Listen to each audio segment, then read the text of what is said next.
Yaxşımısızlar? Bugün biz birlikte qiyinchilik ve qabul bo'lmagandek keladigan dualarning arkasidagi yoshurun rahmet üstüde izleniz. Öyleni baktınız mı? Neme için bazı dualarımız derhal icabet oluyor yu, bazıları boşlukta kapkalgandak tuyulur. Hazreti Ali aytgandek, xohlagan hamma narsaga erishish ba'zida omad emas, balki biz uchun bir ofat bo'lishi mumkin. Çünkü biz zadi nimiye en muhtacı kelikimize belmeyimiz. Kabul olmagan dualar, ameliyette bizini koğdaydıgan ilahi kalkandır.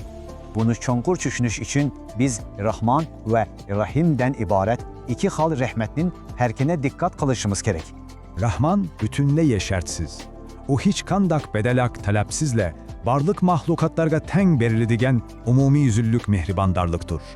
Lekin diqqat qiling, rahim bo'lsa shartlik. O dal sizning anlık hareketiniz arqılıqla qo'zg'atiladigan alayda rahmatdir.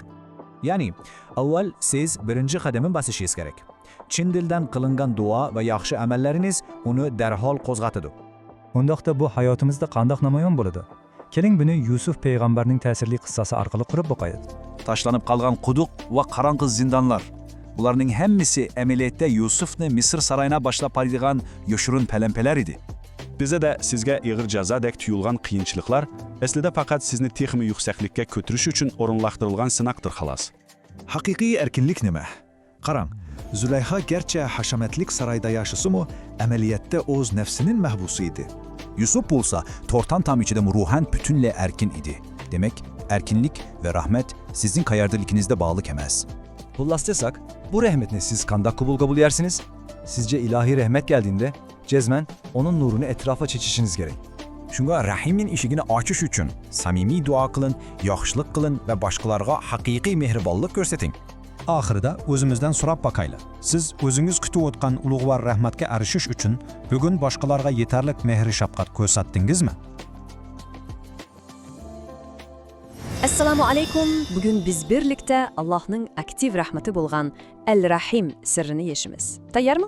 Biz dualar derhal icabet bo'lsa-mu? Nemishqa yana ba'zilari anglanmagandek tuyuladi? Buni o'ylab boqammi? Aslida izdigan narsimizning berilmasligi bizni ko'rinilmas xatarlardan qo'g'daydigan eng cho'ng marhamatdir. Qarang, Rahman shartsiz rahmat, ammo Rahimning farqi shuki, u sizdan aktiv harakat talab qiladi. Ya'ni Rahim sizning tanishingiz bilan qo'zg'aladi. Buning uchun old bilan iymon va amal kerak. Bu alakada rahmat ishikini ichish için samimiy duo va ishonch bilan tunji qadamni o'zingiz besishingiz shart. Lekin shuni unutmaylik ki, ilahi rahmete erishish hayatımızdaki barliq sınaki azaplar tükedi diyenlik emas. Yusuf alayhissalomni o'ylab o'qing. Qarang, zindondagi Yusuf mahbusmidi yoki hashamatlik saroydagi Zuleyhami? Shundoq, u qo'rqinchli quduq amaliyotda uni sultonlik taxtiga yetkazadigan eng muhim zarur bir zo'l edi. Seni akıllarda zehningiz ümidsizlik qudug'iga qamilib qaldimi yoki osmonga, ya'ni Allohga bog'landimi? Ayyub payg'ambarimi shifo tepish uchun avval putini yerga urishi, ya'ni harakat qilish kerak edi. Qur'onda Rahim sufti aziz bilan teng keladi. Demakchi, bu rahmat sizdan qat'iy badal kutmaydi. U yana g'afur sifati bilan bilga kelgan. Bu faqat kechirib bila qo'yish emas, gunohni butunlay yo'qotish deganlik. Xuddi hayotingizning kinosini qayta tahrirlagandek, g'afur sizning u xatolig'ingizni go'yoki hech qachon bo'lmagandek o'chirib o'tdi. Diqqat qiling, istig'for faqatla xatoligini to'xtatib, til bilan kechirim so'rashni ko'rsatuvdi. Lekin haqiqiy tavba harakat talab qiladi. Siz burunqi salbiy oqibatlarni ijobiy amallar bilan almashtirishingiz lozim. Masalan, baylig'iniz arilig'ini qinoq bo'lsangiz, quruq gap yetmaydi. Shu bayliqni yaxshilik uchun ishitishingiz kerak. Shunga haqiqiy tövbe shu tarozini tanponlashtirish uchun qarshi tarafga aktiv holda yaxshilik qilishni talab qiladi. Allohning aktiv rahmati sizningmi aktiv inkasini kutib o'tadi. Qani aytingchi, bu tunji qadamni bosishga tayyormisiz? Yaxşımısızlar? Bugün biz birlikte qiyinchilik ve qabul bo'lmagandek keladigan dualarning arkasidagi yoshurun rahmet üstüde izleniz. Öyleni baktınız mı? Neme için bazı dualarımız derhal icabet oluyor yu, bazıları boşlukta kapkalgandak tuyulur. Hazreti Ali aytgandek, xohlagan hamma narsaga erishish ba'zida omad emas, balki biz uchun bir ofat bo'lishi mumkin. Çünkü biz zadi nimiye en muhtacı kelikimize belmeyimiz. Kabul olmagan dualar, ameliyette bizini koğdaydıgan ilahi kalkandır. Bunu çonkur düşünüş için biz Rahman ve Rahim'den ibaret iki hal rahmetinin herkine dikkat kılışımız gerek. Rahman bütünle yeşertsiz. u hech qanday bedelak talabsizla barliq mahluqotlarga teng beriladigan umumiy yuzillik mehribondarlikdir. Lekin diqqat qiling, rahim bo'lsa shartlik. U dal sizning anliq harakatingiz orqali qo'zg'atiladigan alayda rahmatdir. Ya'ni, avval siz birinchi qadamni bosishingiz kerak. Chin dildan qilingan duo va yaxshi amallariniz uni darhol qo'zg'atadi. Undaqda bu hayotimizda qanday namoyon bo'ladi? Keling buni Yusuf payg'ambarning ta'sirli qissasi orqali qurib boqaylik. Tashlanib qolgan quduq va qarong'i zindonlar. Bularning hammasi amaliyotda Yusufni Misr saroyina boshlab boradigan yoshirin palampelar edi. Bizə də sizə ağır cəzadək tuyulğan qiyinçiliklar əslində faqat sizni texmi yüksəklikə götürüş üçün orunlaşdırılğan sınaqdır xalas. Haqiqiy erkinlik nima? Qarang, Zulayha gerçi hashamatlik sarayda yaşısı ameliyatda o'z nefsinin mahbusu idi. Yusuf bo'lsa tortan tam ichida ruhan butunlay erkin idi. Demak, erkinlik ve rahmet sizin qayerdiliginizde bağlıq emas. Xullas desak, bu rahmetni siz qanday qabul yersiniz? Sizce ilahi rahmet geldiğinde cezmen onun nurunu etrafa çeçişiniz gerek. Shunga Rahimning eshigini ochish uchun samimiy duo qilin, yaxshilik qilin va boshqalarga haqiqiy mehribonlik ko'rsating. Oxirida o'zimizdan so'rab boqaylik. Siz o'zingiz kutib o'tgan ulug'vor rahmatga erishish uchun bugun boshqalarga yetarlik mehr shafqat ko'rsatdingizmi? Bu tushuntirishimizga xo'sh kelibsiz. Bugun biz manbalarga asoslanib ilohiy rahmatning sirlik dunyosiga birlikda cho'nqur cho'kib boqaylik. O'ylab boqing, bizning cheklik aqlimiz shuncha cheksiz bir yaratuvchini zodi qandoq tushunaladi? Qani boqaylik. Ilahiy ismlar xuddi qarong'u quduqda qolgan zehnimizni yo'riqlikqa tartib chiqaradigan osmondan tashlangan nijotlik arg'amchisiga o'xshaydi. Undaqda qanday aloqa qilamiz? Duo bir xil chastota, lekin ba'zida signal to'salg'asi tufayli uni qabul qila olmaymiz. Esingizda bo'lsin, duo faqatla tilaklar tizimligi emas. U dal shu to'g'ri ruhiy chastotaga tengshilishdir. Hamda bir qiziq nuqtaga keldik. Rahman bilan Rahim. Bu ikki ism o'rtasidagi ravshan farqqa diqqat qiling. Rahmon dal quyosh nuriga o'xshaydi. U bütün mahluqotlarga hech qanday shartsiz avtomatik holda eqib turadigan tabiiy rahmatdir. Ama rahimçi, o bütünle bizim anlık tallaşlarımız ve hareketimiz arkalıkla kuzgatılacak, şaska karıtılgan alahide rahmettir. Arap tilida rahim sözü hem hareket kılguçu hem qabul kılguçunu ko'rsatadi. Bu nemi degan ajoyib bayqash, ha? Yani siz ilahi rahmetini qabul qilsanız, o sizde mi iz qaldırıp sizin de şundak mehriban bir insana aylandırılır. Bezeler rahim qilish ularni kamsitkinlikmi deb o'ylab qolishi mumkin. Yo'q, manbalar bunu butunlay rad qiladi. Haqiqiy rahmat onining muhabbatiga o'xshaydi. O hergiz bu kişilerini acizlatmadı, belki güçlendiriyordu ve üzlüksüz yükseldiriyordu. Bu rahmetni qo'zg'atish uchun tavvo qilishimiz kerak. Lekin biz haqiqiy tavvo qilyapmizmi yoki faqatla apu so'rayapmizmi? Haqiqiy tuaning ikki qadami bor. Aldi bilan xatolikni butunlay to'xtatish, andan uni amaliy yaxshilikka almashtirishdir. Oddiy qilib aytsak, agar boylig'ingiz orqali boshqalarga ziyon solgan bo'lsangiz, dal shu boylig'ingiz bilan yaxshilik qilishingiz kerak. Oxirida shuni bilingki, jazo ya'ni azob faqatla mushu go'zal ilohiy rahmatdan mutlaq mahrum qolish deganlikdir. Sizga oxirgi bir muhim savolni qoldiray. Bugungi qilayotgan amallaringiz siz izlagan shu rahmatni aks ettiralamidi? O'ylanib boqing. Mustafa İslamoğlu'nun Er-Rahim to'g'risidagi ajoyib tahliliga xo'sh kelibsiz. Qani, bu chungur temaga birlashib boqaylik. O'ylab boqing, nima uchun ba'zi duolar go'yo arshni titratadi, yana ba'zilari qabul bo'lmaydi? Qiziqarli shundoqmi? Buning sirini yashish uchun oldi bilan Allohning rahmatining zodi qandoq ishlaydiganligini tushunishimiz bek muhim. Birinchi qism. Gapni Esmaul Husna, ya'ni Allohning go'zal ismlaridan boshlaylik. Er-Rahim faqatla bir ism emas. U bizning harakatimiz va tirishchanligimiz bilan qo'zg'atiladigan aktiv rahmat. Bu isimlar go'yo qarong'i quduqqa tashlangan arg'amchiga o'xshaydi. Cheklik aqlimiz uningsiz bu cheksizlikni qandoqmi tushunsin? Ikkinchi qism. Duo qilish va uning ijobat bo'lishi haqida to'xtalaymiz. Duayımız anlanmasa, belki xato radio chastotosini da doğrulab qalmışımız mümkün. Chastotini doğrulash gerek. Hazreti Ali aytgandek, qabul bo'lmagan duo bir jazo emas, aksicha eng cho'ng qurg'odash va rahmatdir. Üçüncü kısım. Mana hamda Rahman bilan Rahim o'rtasidagi bekla nazuk ammo muhim farqqa keldik. Rahman hammaga o'rtaq shartsiz mehribonlik, Rahim bo'lsa faqat bizim amel hareketimiz orqali qo'lga keladigan alohida rahmat. Demak, El-Rahimni kuzatış üçün siz aldı bilen iman ve emeli hareketiniz bilen kadem basışınız şart. 7 qism. Bu erketlik rahmetni biz peygamberlerinin eğir sınaklardan bök eğnek görüleysek. Yusuf aleyhisselam'ın kuduktan tartıp sultanlık kıça bolgan japalık günleri emeliyette şu ilahi rahmetinin pelempiheyi idi. Quduq hargiz mucaza emas, balki u cho'qim o'tishga tegishlik, yuksalishning dastlabki bekiti edi. Ayyub alayhissalom u faqat kutib turmagan. U Putinni yerga urgan. Biz mu shifolik rahmatni qo'zg'atish uchun harakatlanishimiz kerak. 5 qism. Emdi günah, mağfiret ve rahimin bizim kemçiliklerimiz bilen kandak bağlanganlığına garayalı. Kur'an'da rahim köpünçe aziz, gafur ve tevvab tab köçürüm bilen cöp kelidi. Bu bek güzel birikme. Samimiy tavba degan nemida xatolashgan bo'lsak, dal shuni ishlatib, qaytadan yaxshilik yaratish deganlikdir. 6 qism. Oxirida bu ilahi rahmetning naqadar cheksiz ve heyvatlik ekanligini his qilib boqayli. Rahmet qilishingizning kichik ko'rganlik emas. U xuddi onaning mehridek ruhingizni yuksaltiradigan eng ulug' kuch. Rahimning rahmeti sizni kütvatıdı. Undaqda bugün şu argamçını tutuş üçün kandak ameli qadam bossizsiz. Yaxşımızlar, bugünkü çöndürüşümüzge xush kepsiler. Biz bugün mənbeyimizge asaslanıp durup, İslam ilahiyetideki intihayin çoğunqur, hemme kişinin kalbini titretedigen bir okum, Er-Rahim isminin menisi üstüde toxtalımız.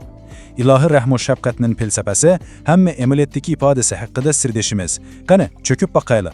Kun tertebizga qisqacha qarab baxayli. Esmaul Husna degan nima? Rahman ve Rahimning qandaq perki var? Merhamet rastınla kemsidishmi? Quduk ve zindan qistasidan nimini o'rganamiz? Kur'anda bu uqumlar qandaq kelgan ve ahirida bendenin Allah üstündeki haqqı qandaq boludu. Körüvatqınlardek felsefeden tartıp hayatımızın özüge tutuşuduğun qiziqarlı bir sefer bizni kütüp durudu. Birinci bölümümüz Esmaul Husna, Allah'a uzanış arkanı. Emede mənbələrimizdeki intayan çoğun bir sual bilen başlaylı. Çeklik bolgan insan, çeksiz bolgan zattın qandaq düşüngeleydi ki? Siz bunu oylap bakan mı? Bizim eklimiz, vaxtımız, idrakımız çeklik. Lekin yaratquchi bütünle çeksiz. Ondaqla biz onu qandaq bilip yeteleymiz. Mana bu yerde bunu düşendiriş için nihayeti küçlük bir okşatış kelidi. Esmaul Husna, asmandan bizge uzatkan bir arkandur. Oylap bakın, insan ekle çeksizlikini tutalmıyordur. Onun için bizge tutkul lazım. Esmaul Husna yani Allah'ın güzel isimleri delene şu tutkuldur. Bu isimler arkalı biz çeksiz zatını kalbimizge singdüreleymiz. İkinci bölümümüze geldik. Rahman ve Rahim'nin perki. Buni belasilar, bu ikkisi o'xshash yiltizdan keladi. Emma arasida intayin cho'ng farq bor. Rahman uning zotına taalluk, ya'ni bütün mahlukatlarga yaxshi yomon deb ayırmasdan shartsiz berledigan rahim shafqat. Emma rahim bo'lsa, o hareketki taalluk, ya'ni shartlik ve inkas qaytiradigan rahim shafqat. Buni tushunish intayin muhim. Rahim qandaq ishlaydi deysizlar-ku? Onu uchun bir qo'zg'atquch kerak. Ya'ni angliq mavjudlar talab qilishi lozim. Siz duo qilasiz yoki bir yaxshilik qilasiz, mana bu harakatingiz ilohiy rahim shafqatni qo'zg'atadi. Bu xuddi ruhiy bir qonuniyatga o'xshaydi. Yana bir qiziqarliq yeri. Rahim shafqatga erishgan odamning qalbida izi qoladi. U odammi boshqalarga taqsim mehribon bo'lib qolishga boshlaydi. 3 bölüm merhamet hargizmi kemsitish emas. Jamiyatdagi ba'zilari biriga rahim qilsam, onu kemsitgan bo'g'ilnim deb o'ylab qoladi. Lekin bu butunlay xato qarashdir. Haqiqiy rahim shafqat inson qadrini yuksaltidi. Onun balısına qaraydigan şu mehribon ko'zni o'ylab beking. Bu kemsitishmi? Albatta yo'q. U en ulug' fidokorlik emasmi? Merhamet haqiqiy tarbiyaning ve büyüklüknün asasıdır. 4 bölümge öteli. Quduq, zindan ve ilahi rahim şefkat. Bu ideallarni amaliyotda ko'rsatish uchun payg'ambar Yusuf alayhissalomning sabrini misolga olayli. Quduq, qulluq, zindon, andin oxirida saroy. Bu bizga shuni ochiq ko'rsatib beradiki, agar Misrga sulton bo'lmoqchi bo'lsangiz, avval quduqdan o'tishingiz kerak. Ilohiy marhamat bizni bardanli saroyga olib bormaydi. U bizni tavlab, kuchlantirib, andin oliylikqa yetkazadi. Bu yerde Adem'ini oylandırdığan bir sual var. Zindandaki Yusuf erkin miydi, yeki saraydaki Züleyha mı? Erkinlik degen ne özü? U makanğa, binalarga bağlık mı?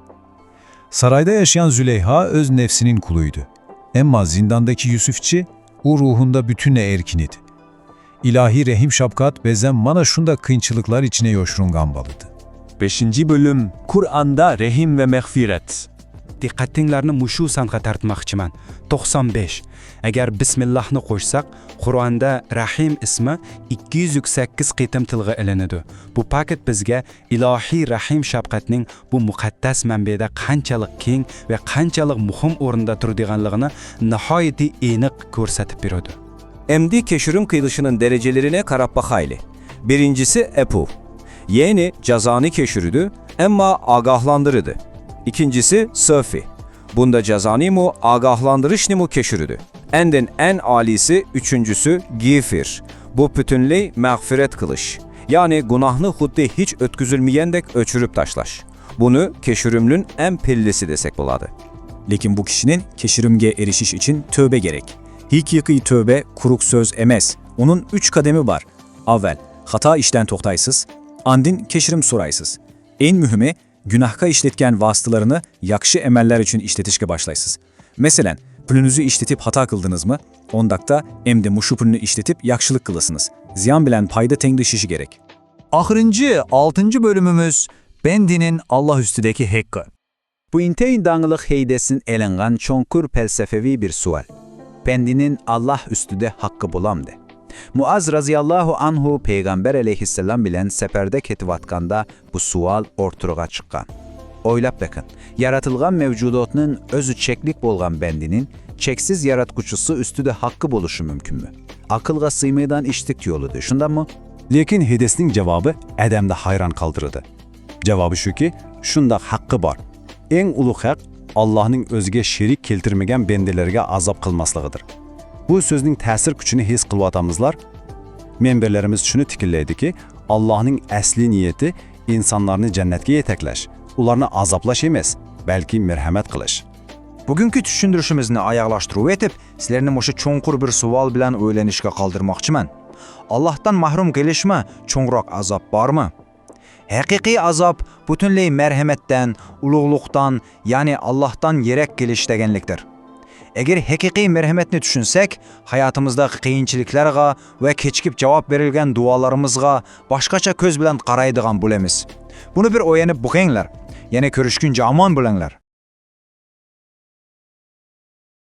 Ko'pchilik yaxshimisizlar? Bugungi yangi tahlilimizda xush kelibsizlar. Bugun biz nihoyatda qaltis, shundaqla hammamizga yaqindan munosabatlik bir temaga cho'kib kiramiz. Ya'ni Mustafa Islamovning ilohiyat qarashlari asosida Allohning Ar-Rahim degan go'zal ismining qalbimizni larziga soladigan cho'nqur ma'nilarini qizib chiqamiz. Qani emsa, kichik turmay so'zimizni boshlaylik. Eng avval o'ylab o'tinglarcha. Bizden mushu kichikina cheklik aqlimiz bilan hech qanday makon va zamonga sig'maydigan cheksiz bir yaratquchini to'liq tushunib yetish mumkinmi? Albatta. Bizning zehnimiz va tafakkurimiz bakla cheklikda. Shundaq-ku. Cheklik bir narsa, cheksiz bir zotni qandaq bo'lib uzlukidan fahimlab yetalsin. Bu xuddi yeshilmas bir sirdakla tuyuladi. Ondaqda bizda qandaq umid bor? Mana bu yerde bek kaltıs bir okum ortaya çıkıyor. Yaratıcımız bize özünü tanıtış için Esmaul Husna'nı, yani özünün güzel isimleri ve sufatlarını asmandan çüşürgen. Bunu huddi biz Çin tutuverişimiz üçün taşlanan bir meynevi argamça depoylisak boludu. Tesavvur kılıp bakın. Karanku bir kudukta kaldığınızda yukarıdan bir argamça sunulsa kandak kılırsınız. Der şundata, biz muşu güzel isimlere esiliş arkalıyıgala çeksiz zat bilen bulan riştimizni bağlayalayımız. 1. bölüm Rahman ve Rahim. Kelinglar, endi ilohiy merhamatning bu iki xil qo'sh xarakterini tahlil qilib boqaylar. Kur'an'da en ko'p tekrarlangan bu iki isimning mahiyetide intayi muhim bir fark var. Rahman, Allah'ın bütün mahlukatlarga yaxşı, yaman deb ayırmazdan beredigen şartsiz umumi rahmetidir.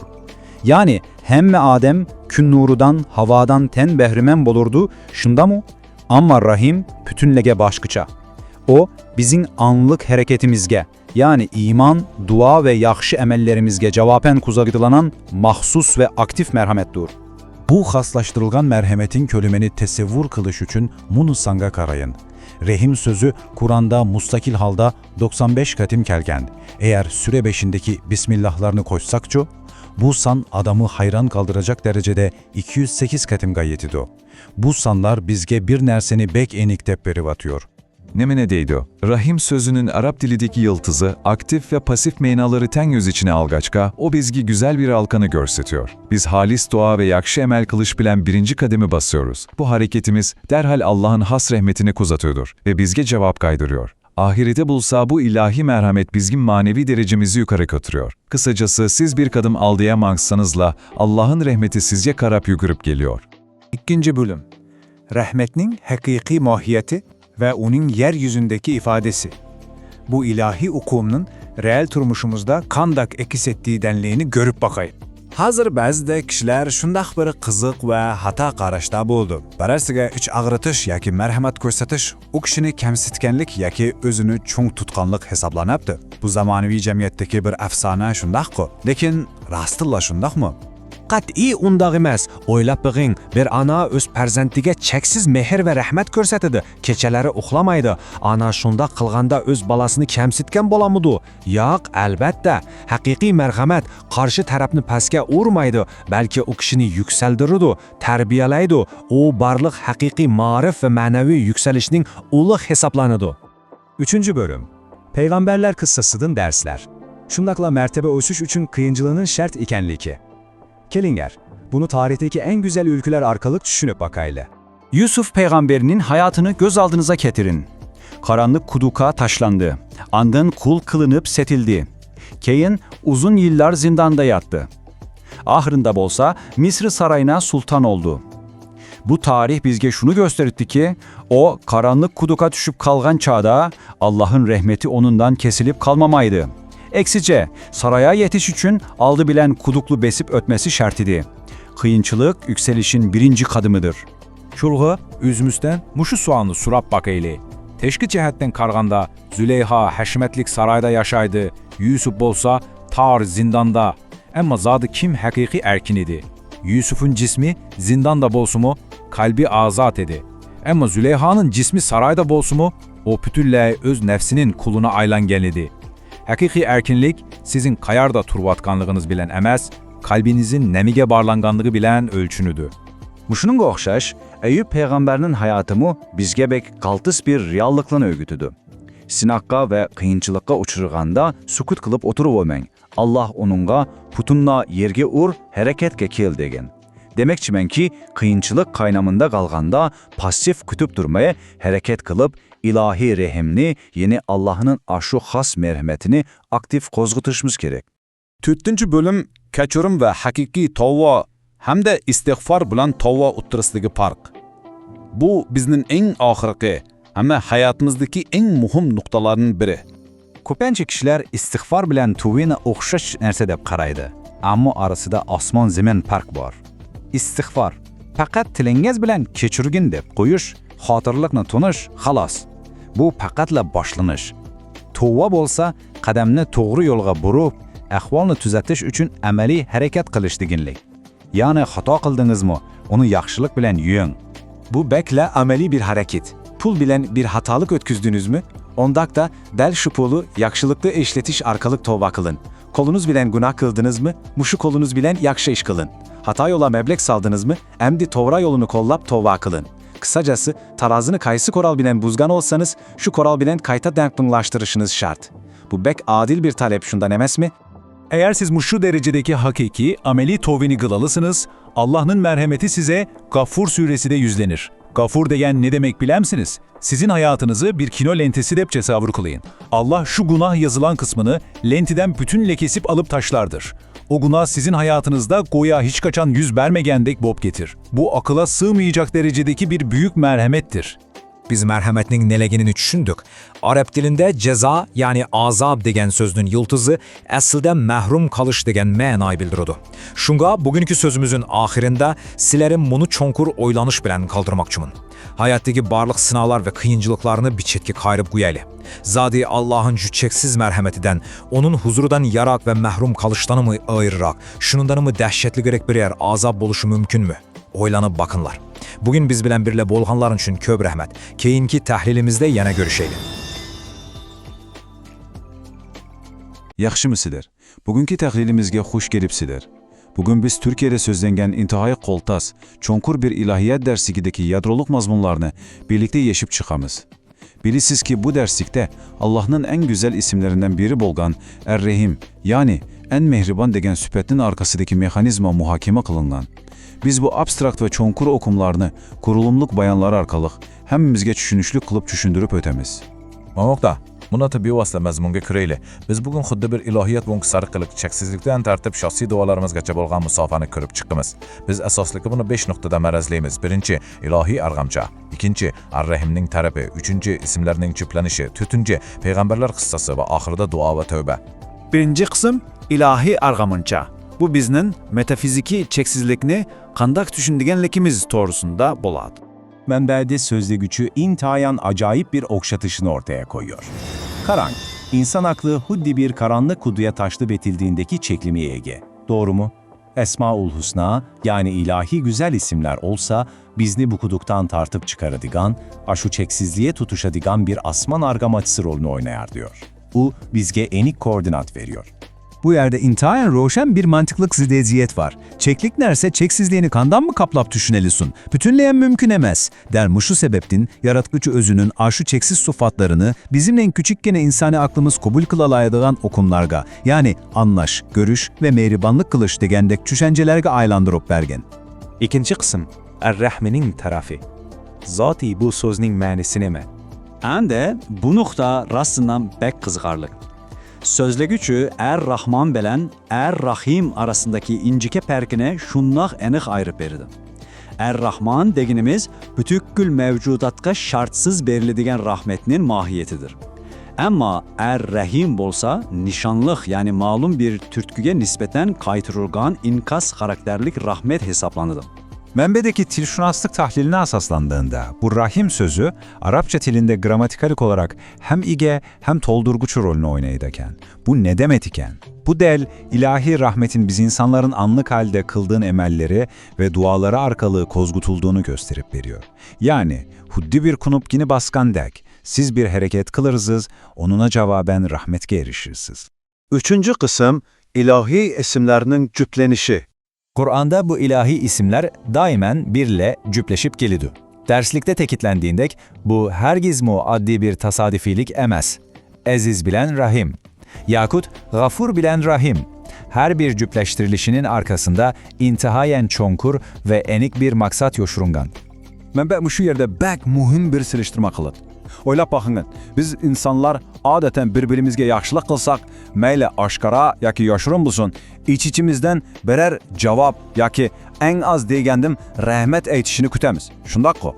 Ama Allah aziz, yani mutlak kudret igesi ve heç demege muhtaç bolmağanlığı üçün onun rahmeti heç qandaq menfaat talep kılmaydı. Bu en sap mehribanlıktır. Dördüncü kısım. Bu isimlerinin tarihi ve ameli misalları salayga nazar salaylı, peygamberlerden alıngan savuklarga nazar salaylı.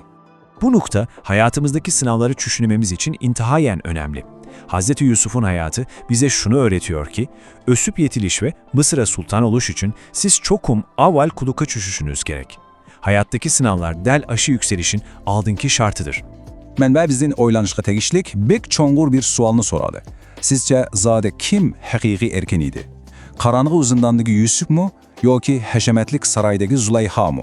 Cevabı enik, hakiki erkenlik sizin qayyerde ekenliginiz bilen belgelenmeydi. Eğer sizin aklınız ve kalbiniz yükseklikte, yani ilahiyetke bağlanan bolsa, zindanda turup mu en âli erkenlik girişleysiz. Aksitçe, kalbi arzu hevesin esiri boğanlar, şahane saraylarda turup mu erken bulalmaydı. Derslikte yine bek mühim bir idea ortaya koyulmuş. Pasif halde azap kütübeti red kılınır. Hazreti Eyüp peygamberge kesillikten şifa verilişten avval ayağınla yerini tepkin de buyruk kılınan. Biliyorsunuz ki bu bize şunu öğretiyor. Yaratkucu şifanı teyyar kılıyor. Lakin biz kol kovuşturup oturmayı, çokum cismani ve ameli kademlerini besip o şifaya karap mengişimiz gerek. Beşinci ve en ahırkı kısım, dua ve tövbe. Biz şu mehribanlığa kandak bağlanıyımız. Biz hemmimiz bunu oylap bakkan kudeymin. Nimiş ki bazı dualarımız icabat bulmaydı. Mənbə bunun sebebini bekki addi kılıp düşendirgen. Bazı da çastutalar kalaymakallaşıp ketüdü. Yaki en mühimi, biz zade özümüz üçün niminin hakiki yaxşı ekenliğini bilmey turupla talep kılıverimiz. Hazreti Ali'nin bu sözü rastına adamı heyran kaldırıyor. Sözlügüçünün köz karışıcı, biz arzu kılgan ve sorgan her bir nersenin bize birleşi aslında biz için bir bala kaza buluşu mümkün. Neymişka? Çünkü biz daimi bizni halakatga elip baradigan narsalarni yaxshidek görüp sorayız. Demek bermesliknin özümü intayı çoğun bir xil rahmet ve korudaşdır. Şuna bu yerdeki en halkalık nokta şu ki, istig'for bilan tavba ikkisi herkesme o'xshash uqum emas. Istig'for qilish orqali siz xato ishini to'xtatsiz, ammo bu faqat ishni yarmila xolos. Haqiqiy tavba bo'lsa, amaliy harakatingiz orqali shu xatolikning o'rnini to'ldirish va to'g'ri ishga aktiv yuzlanishdir. Mənbə bu doğrusunda bizge intayen emeli ve mentikiylik bir kaideni görsetip veridu. Mesela eğer siz pulunuz arkalık bir hatalık ötküzgen bolsanız, ondakta fakat triniz bilenle keçirup koysanız yeterlik bolmaydı. Siz çokum aşı pulunuznu aktiflik bilen yaxşı işlerge sarf kılış arkalık hakiki tövbe kılışınız gerek. Tövbe kaysu vasitede buzulgen bolsa, şu vasite arkalık düzeltilidu. Ağranla bir kadem, şundak, fakat birla kadem. Bu bizge şunu esletidi ki, eğer siz yaratquchiga qalab ağran bir qadam atsanızla, u sizge qarab yugurib kelidi. Mana bu, baya biz deb ötken Rahim isminin bizden aktif qadamimiz arkalık qanla quzgatılıdığanlığının en güzel ve hakiki ifadesidir. Derslik, nihayeti tesirlik bir kulasa bilen ayaqlaşıdır. Yaratıcı biz insanlarını azaplaş ya cazalaş üçün mevcut emes. Eksitçe, cehennem dedinik ya da teseffür kılgalı bulmaydikan en çok ceza del aşu çeksiz ilahi muhabbetin ve rahmet menbesinden bütünley mahrum kalış, onundan yatlaşış haletidir. Mana bu bugünkü təhlilimizin axırında köpçülikке qaldırdığan çoğunqur oylanışqa tegişlik sualımız biz dua qılğanda zadi nemini nişan qılıvatımız. Biz qılğan dualarımızda faqat vaqtlıq arzu həvəslərimizin kuyunda yürəmdik, yoki haqiqatan aşu rahmet mənbəsi bulğan Er-Rahimge bağlanışını istevatimdik. Bu sual həmimizni yengişə bir noktadan oylanışqa yeteklədi edib qarayman. Keyinki düşəndiriş programımızda görüşkünçə aman bulunlar. Teninglər salamat bulsun. Assalomu alaykum ko'pchilik. Bugungi yangi analizimizga xush kelibsizlar. Men bugun sizlar bilan tilshunoslik va falsafa nuqtasidan haqiqatan ham intayin cho'nqur ham hayron qolarlik bir safarga chiqmoqchiman. Biz bugun Er-Rahim, ya'ni rahim shafqatning ichki mexanizmi to'g'risidagi o'qimni tafsiliy ko'rib chiqamiz. Bilasizlar, bu faqatla oddiy bir so'z emas, balki cheksizlik bilan cheklik bo'lgan inson orasidagi bir ko'vrik. Ma'qul, ginimsa temaga kirishaylik. Bugungi muzokara asosimiz xuddi bir hayratiga o'xshaydi. Birinchi cheksizlikka tutishadigan org'imcha, andan Rahman va Rahim silishtirmasi. Uningdan keyin Rahim shafqatining mexanizmi. Rahimning nima uchun qizinish emasligi, quduq orqali mangish musofiyasi va oxirida oliy Rahim shafqat va kechirim to'g'risida to'xtalamiz. Qisqasi, eng abstrakt cho'ng o'qimlardan tortib, toki kundalik hayotimizgacha bo'lgan bir safar bizni kutib turdi. Birinchi qism cheksizlikka so'zilgan arg'imcha. Shuni bir o'ylab boqinglar. Biz o'zimizning cheklik aqlimiz bilan cheksizlikni qanday tushunaymiz? Manbadagi o'xshatish bak joyida kelgan juma. Inson aqli xuddi bir qorong'i quduqning tagida turgandek bir ish. Agar sirtqa chiqmoqchi bo'lsangiz, sizga tomdagi tutunadigan nuqtalar kerak bo'ladi. Shundoqmi? Mana bu Asmo-i Husna, ya'ni Allohning go'zal ismlari dal shu tutunadigan nuqtalar. U bizning cheksizlikni qovurishimiz uchun osmondan toshlab berilgan bir org'amcha hisoblanadi. Bu yerdagi falsafiy salmoqqa haqiqatan diqqat qilishga arziydi. İnsan aqli Allohning mutlaq cheksizligini to'liq qariya olmaydi. Chunki inson aqli cheklikdir. Ya'ni biz mutlaq yaratquchini o'z zoti bilan bilamaymiz. Biz uni faqat mushu dunyodagi, reallikdagi aks etishi orqali toniy olamiz. Shullashqa mushu ilohiy sifatlarni o'rganish va tushunish biz uchun mutlaq zaruri. İkinci qism Rahman ve Rahim seliştirmesi. Biz bu iki sözünü daim bille anlayırız şundakko. Ama bu yerdeki en kızıkarlık yeri şu ki, Rahman şefkatinin hem sıla bir xil usulda işlemeydi. Rahman şartsız bolup, o ilahi zatka bağlıq ve barlıq mevcudatka ortak. Canlıq mı, cansız mı, anlıq mı, angsız mı? Həmisine tegişli. Amma Rahim ondak emas. Rahim ilahi hərəkətə münasibətlik və o şərtlik. Yəni Rahim məlum bir anlıq mövcudatının duası yoki hərəkətinə cavabən qozğuludur. Rahman qubul qılğıçını tallamadı, amma Rahim çoxun bir qozğatqıçını tələb qılıdı. Üçüncü qism Rahim şəfqətinin mexanizmi. Bu yerde Arap dili gramatikesinin nemi gelen karametlikini görüyoruz. Arap dilinde fail, hareket kılgıcı aktif ige, mef'ul bolsa hareketli kabul kılgıcı pasif objekt. Lekin rahim sözünün kurulumusu acayip. Onun da hem failin hem mef'ulün minası var.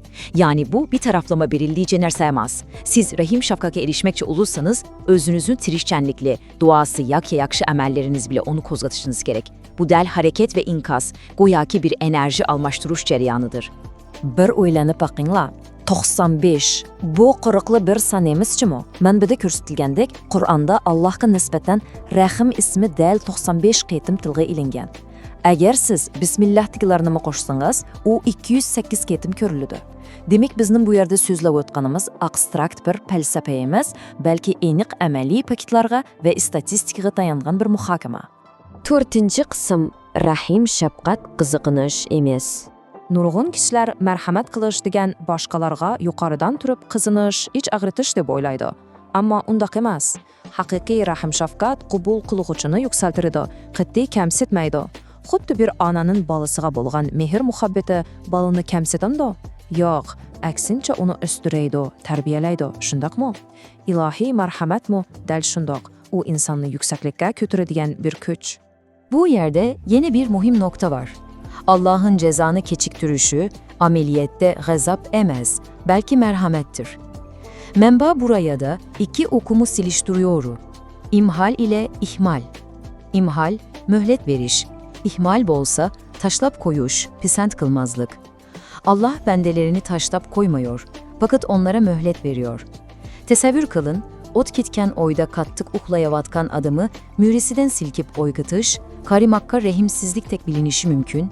Lekin aslide onu kurtukuzuş üçün kılınan sap merhamet ku, şundak esmemu.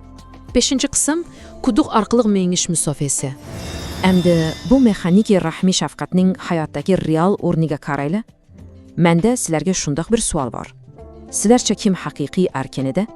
Zulmatlik zindonning ichidagi Yusuf payg'ambarmi yoki hashamatlik saroyning ichidagi Zuleyhamu? Mana bu jismoniy erkinlik bilan ruhiy tutqunlikning farqi. Zuleyha saroyda turibmi o'z nafsining quli edi, Yusuf bo'lsa zindonning ichidami, ruhan mutlaq erkinida. Chulashqa manbadagi bu so'z intihoyan dal aytilgan. Agar Misrga sulton bo'lgan bo'lsa, uning yo'li quduqdan o'tadi. Bu nima degan parlaq bayon har? Yusuf payg'ambarning quduqqa tashlanishi kutilmagan bir tasodifiylik emas, balki uning yukselishini qo'zg'atadigan ochquchliq qo'zg'atquchi edi. Ya'ni palliga yetish uchun quduq bir zaruriyat edi. Onun musafisiga qaranglar. Avval quduq, ya'ni xiyonatga chidash. Andan zindan, ya'ni poklikni va aqidani qo'g'dash. Oxirida taxt, ya'ni oliy marhamatga erishish. Amaliyotda bizning har birimizning ichimizda o'zimizga oid bir Yusuf bor.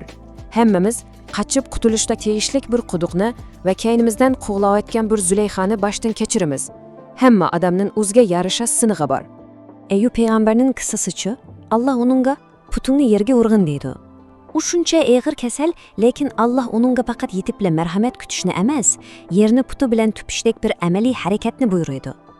Bu dal ilohiy marhamatning ishkini echish uchun kichik bo'lsa-mu bir tirishchanlik, bir amaliy harakat kerakligini isbotlaydi. Rahim shafqat mana mushundoq qo'zg'iladi.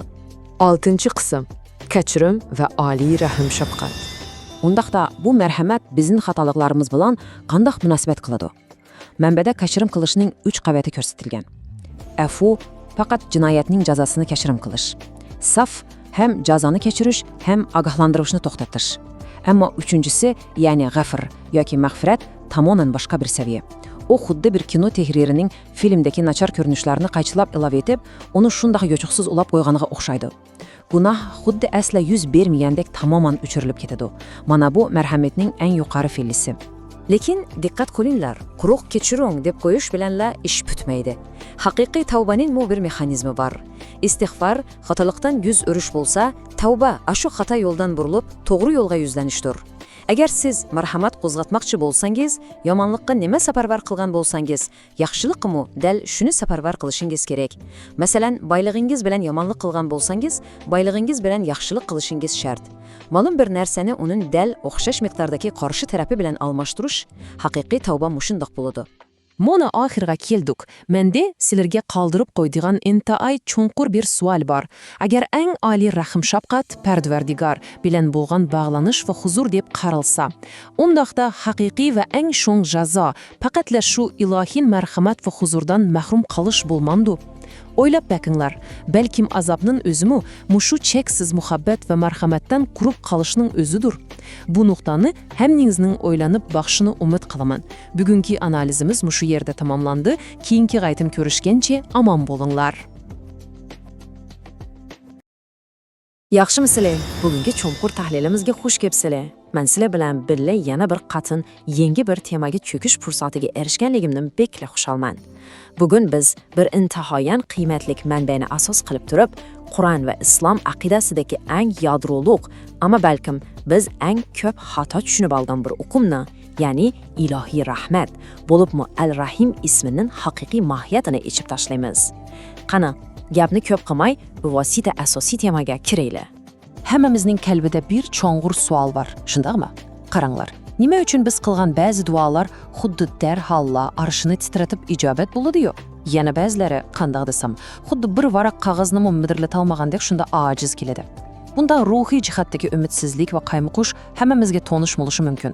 Chunki biz doim chastotini xato tangishib olamiz yoki sim kesilib qolgan bo'ladi. Duo qilish deganlik shu og'zimizga kelgan, ko'nglimizga pukkan har qanday narsani talab qilib yurish deganlik emas-da. Amaliyotda biz o'zimizga zodi nimaning foydali ekanligini ancha bilib ketmaymiz. Manbadagi muni bir jumla meni rostınla bak ta'sirlantirdi. Hazrati Alining bu so'ziga bir diqqat qilib bakinglarchi. Ba'zida biz talab qilgan narsaning bizga berilishi dal biz uchun bir balo yoki la'nat bo'lib qolishimi tamoman mumkin. İnsanın har arzu qilganiga yetishi amaliyotda bir baxtsizlik bo'lishi mumkin. Allah bizning haqiqiy ehtiyojimizni bizdanmi necha hissa yaxshi biladi. Shunga bizga xalqanimizni emas, balki biz uchun xayrlik bo'lganini beradi. Amaliyotda mana bunun o'zi ilohiy rahmatning eng cho'ng'ur, eng go'zal ifodasi. Shunday emasmi? Birinchi qism cheksizlikka tutashgan arg'amcha. Undaqda biz ne uchun oldi bilan bu ismlarni o'rganamiz? Asosiy teologiyalik nuqtadan ilqanda bizning yaratquchini tonishimiz dal mushu ilohiy ismlar, ya'ni Asmaul Husna orqali amalga oshadi. O'ylab bakinglar, bizning bu chekik aqlimiz mutlaq va cheksiz bo'lgan Allohni o'z paytida tushunishga qat'iy qodir emas. Cheklik narsa cheksizlikni qandoqmi sig'dira olsin. Shunga Muhammada nihoyatda obrazliq tushuntirilganidek, Alloh taolo bizga o'zini tanitish uchun bu go'zal ismlarni arshdan toshlangan bir arg'amcha, ya'ni bir koordinat sistemasi sifatida bergan. Biz faqat mushu ism va sifatlar orqali uningga yamishib, andan yaratquchini qisman bo'lsimi tushunalaymiz. Ikkinchi qism Rahmon bilan Rahimning farqi. Keyingi qismda biz ilohiy rahmatning bu ikki turli qo'sh ma'nosining qanday yeshib berilganligini ko'ramiz. Bu yerda bir qiziq bir nuqta bor. Bu selishtirma haqiqatan muhim. Rahman xuddi quyoshga o'xshaydi. U ashu yaxshi yomon demasdan butun maxluqotga shartsiz nur chachidi. U bilvosita Allohning zotina tava bir sifat. Ammo Rahim undaq emas. Rahim butunlay shartlik. U bizning onglik harakatimizni, bizning tirishchanligimizni talab qiladi. Ya'ni bir og'iz so'z bilan aytganda, Rahim sifatining sizga namoyon bo'lishi siz bilan menning aktiv va amaliy qatnashishimizga bog'langan. Uchinchi qism rahmatning sharti. Endi biz yana bir qadam ichkirilib, bu Rahim so'zining tilshunoslik va grammatikal qurilmasiga kirib bakaylar. Bilislarga arab tilida vazn, ya'ni bir xil shakl qolibi degan uqum bor. Manbada alohida ta'kidlanganidek, Rahim so'zining qolibi shundoq bir alohida qolibki, u ham ega, ya'ni aktiv shakl, ham to'ldirg'uchi, ya'ni passiv shakl ma'nosini tenglamirdi. Bu zodi nima degan gap? Demak, ilohiy rahmat, ya'ni Rahim o'z-o'zidan la paydo bo'lib qolmaydi. U dal bir harakat inqos prinsipi bo'yicha ishlaydi. U kutib turdi. Sizin duoyingiz, sizin imoningiz va eng muhimi sizin yaxshi amallaringiz orqali qo'zg'atilishini, ya'ni uni harakatga keltirishingizni kutadi. Buni yana bir nuqtadan bakrak aniq tushuntirish uchun Usmonli davridagi mashhur ziyoli Soqolliq Jalolning mushu so'ziga qarayli. Bek o'rinli gap qilana, o'ylab boqinglar.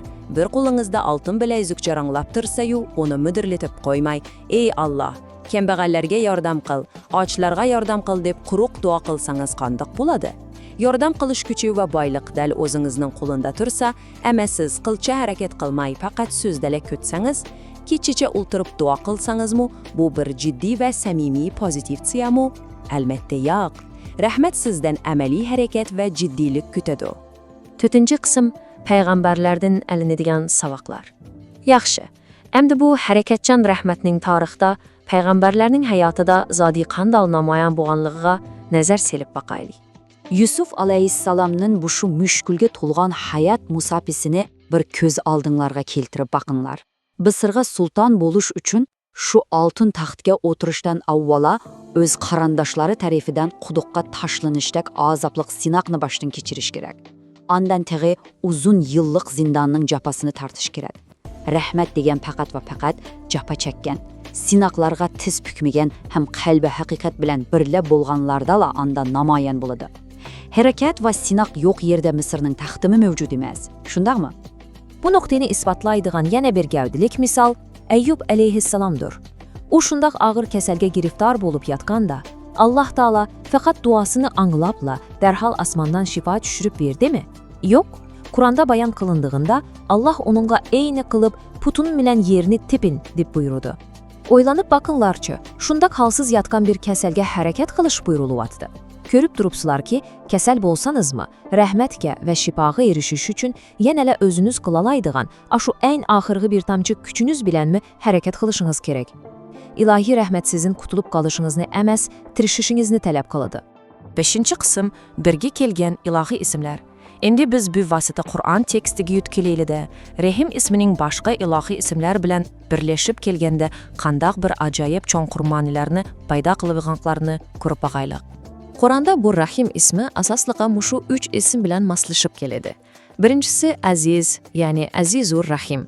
Bu deganlik Alloh rahmat qilganda bizdan yoki boshqa mahluqotlardan hech qanday narsa kutmaydi deganlik. Chunki u cheksiz qudratlik. Ikkinchisi G'afur, ya'ni G'afurur Rahim. Bu yeri bek qiziqarlik, bayqab baqdinglarmi? G'afur Qur'onda Rahimdan burun keladi. Ya'ni rahmatdan ilg'ari inson cho'qim o'zining xatoligini tanib, kechirim tilishi va shu gunohni darhol to'xtatishi kerak. Uchinchisi Tawwob, ya'ni Tawwobur Rahim. Banda gunohdan yenib, haqiqiy tavba qilgandila, andan rahmat qopqisi ochilib, Alloh tavbani qabul qiladi. 6-qism ilohiy rahmatni namoyon qilish. Bu en oxirgi, ammo biz uchun en amaliy qism. Bu yerdeki en muhim mesele şu ki, biz bu rahmetini o'zimizin kundalik hayatında qanday amaliyleştiriyoruz. Elbette istiğfar intihayen muhim. Lekin menbaini qilib gösterdikkendik, o tezliminin fakat bir yarımıdır. İstiğfar degen, fakat Rabbim menden ötüp gitti, meni keçürgin dep tılda yeliniş, hem şu hatayı kılmışını tuxtatış kala vekillik kılıdı. O elbette intihayen zarur bolgan birinci kadem, ama samimi bolaylik, o tehi yeterlik emas. Değil muşu yerde əslideki tövbe meydanga kelidi. Tövbe degenimiz fakat hata işini toxtatıpla kalmasdım. Belki doğru yolga aktiflik bilen buruluş, şundakla şu günah, şu hatalık ölüp kelgen barlık yaman aqovetlerine ameli harakat kılıp tüzetişini körsetidi. Körüp turupsıla ki, tövbe qatıyla bir quruq söz emas. O buzulganını qaytidan qurup çıkış hareketidir. Bir ameli misal alsaqla iş derhal aydınlaşıdı. Eğer bir adam mal mülük yoki pul arqılıq bir yamanlığını kollagan yoki günah ötküzgen bolsa, o faqat ağzı bilenla tövbe qıldım, istiğfar etdim dese, iş bitemüdü. Elbette yo'q. O qaysi kuralını işletip şu yamanlığını alan bolsa, tövbesi müdəl aşıq kural bilen boluşu kerek. Pul bilen buzanın pul xərcilep yaxşılıq orullarına sadaka qılıb düzeltişi kerek. Til bilen günah qılsa, til bilen, kol bilen günah qılsa, kol bilen düzeltişi şart. Həqiqi tövbə mana muşundaq tarazını qaytardan təngləşni tələb qılıdı. Mana bugünkü cho'nqur tahlilimizni oxiriga keldik. Men sizlarga dal mushu o'ylanishga tegishlik, hatto azroq ichni achchiq qiladigan savolni qoldirmoqchiman. O'ylanib baqingcha, siz hayotingizda faqat duo qilib rahmat so'rash bilan cheklanib qolyapsizmi yoki shu ilohiy rahmatga munosib bo'lish va uni qo'zg'atish uchun amaliy harakat va tirishchanlik ko'rsatyapsizmi? Esingizdami? Rahim sizning harakatingizni kutadi. Bugungi tahlilimizni mush yerda to'xtatamiz. Kelar qaytim yana yangi bir temada billay izlanishga ko'rishgacha omon bo'linglar.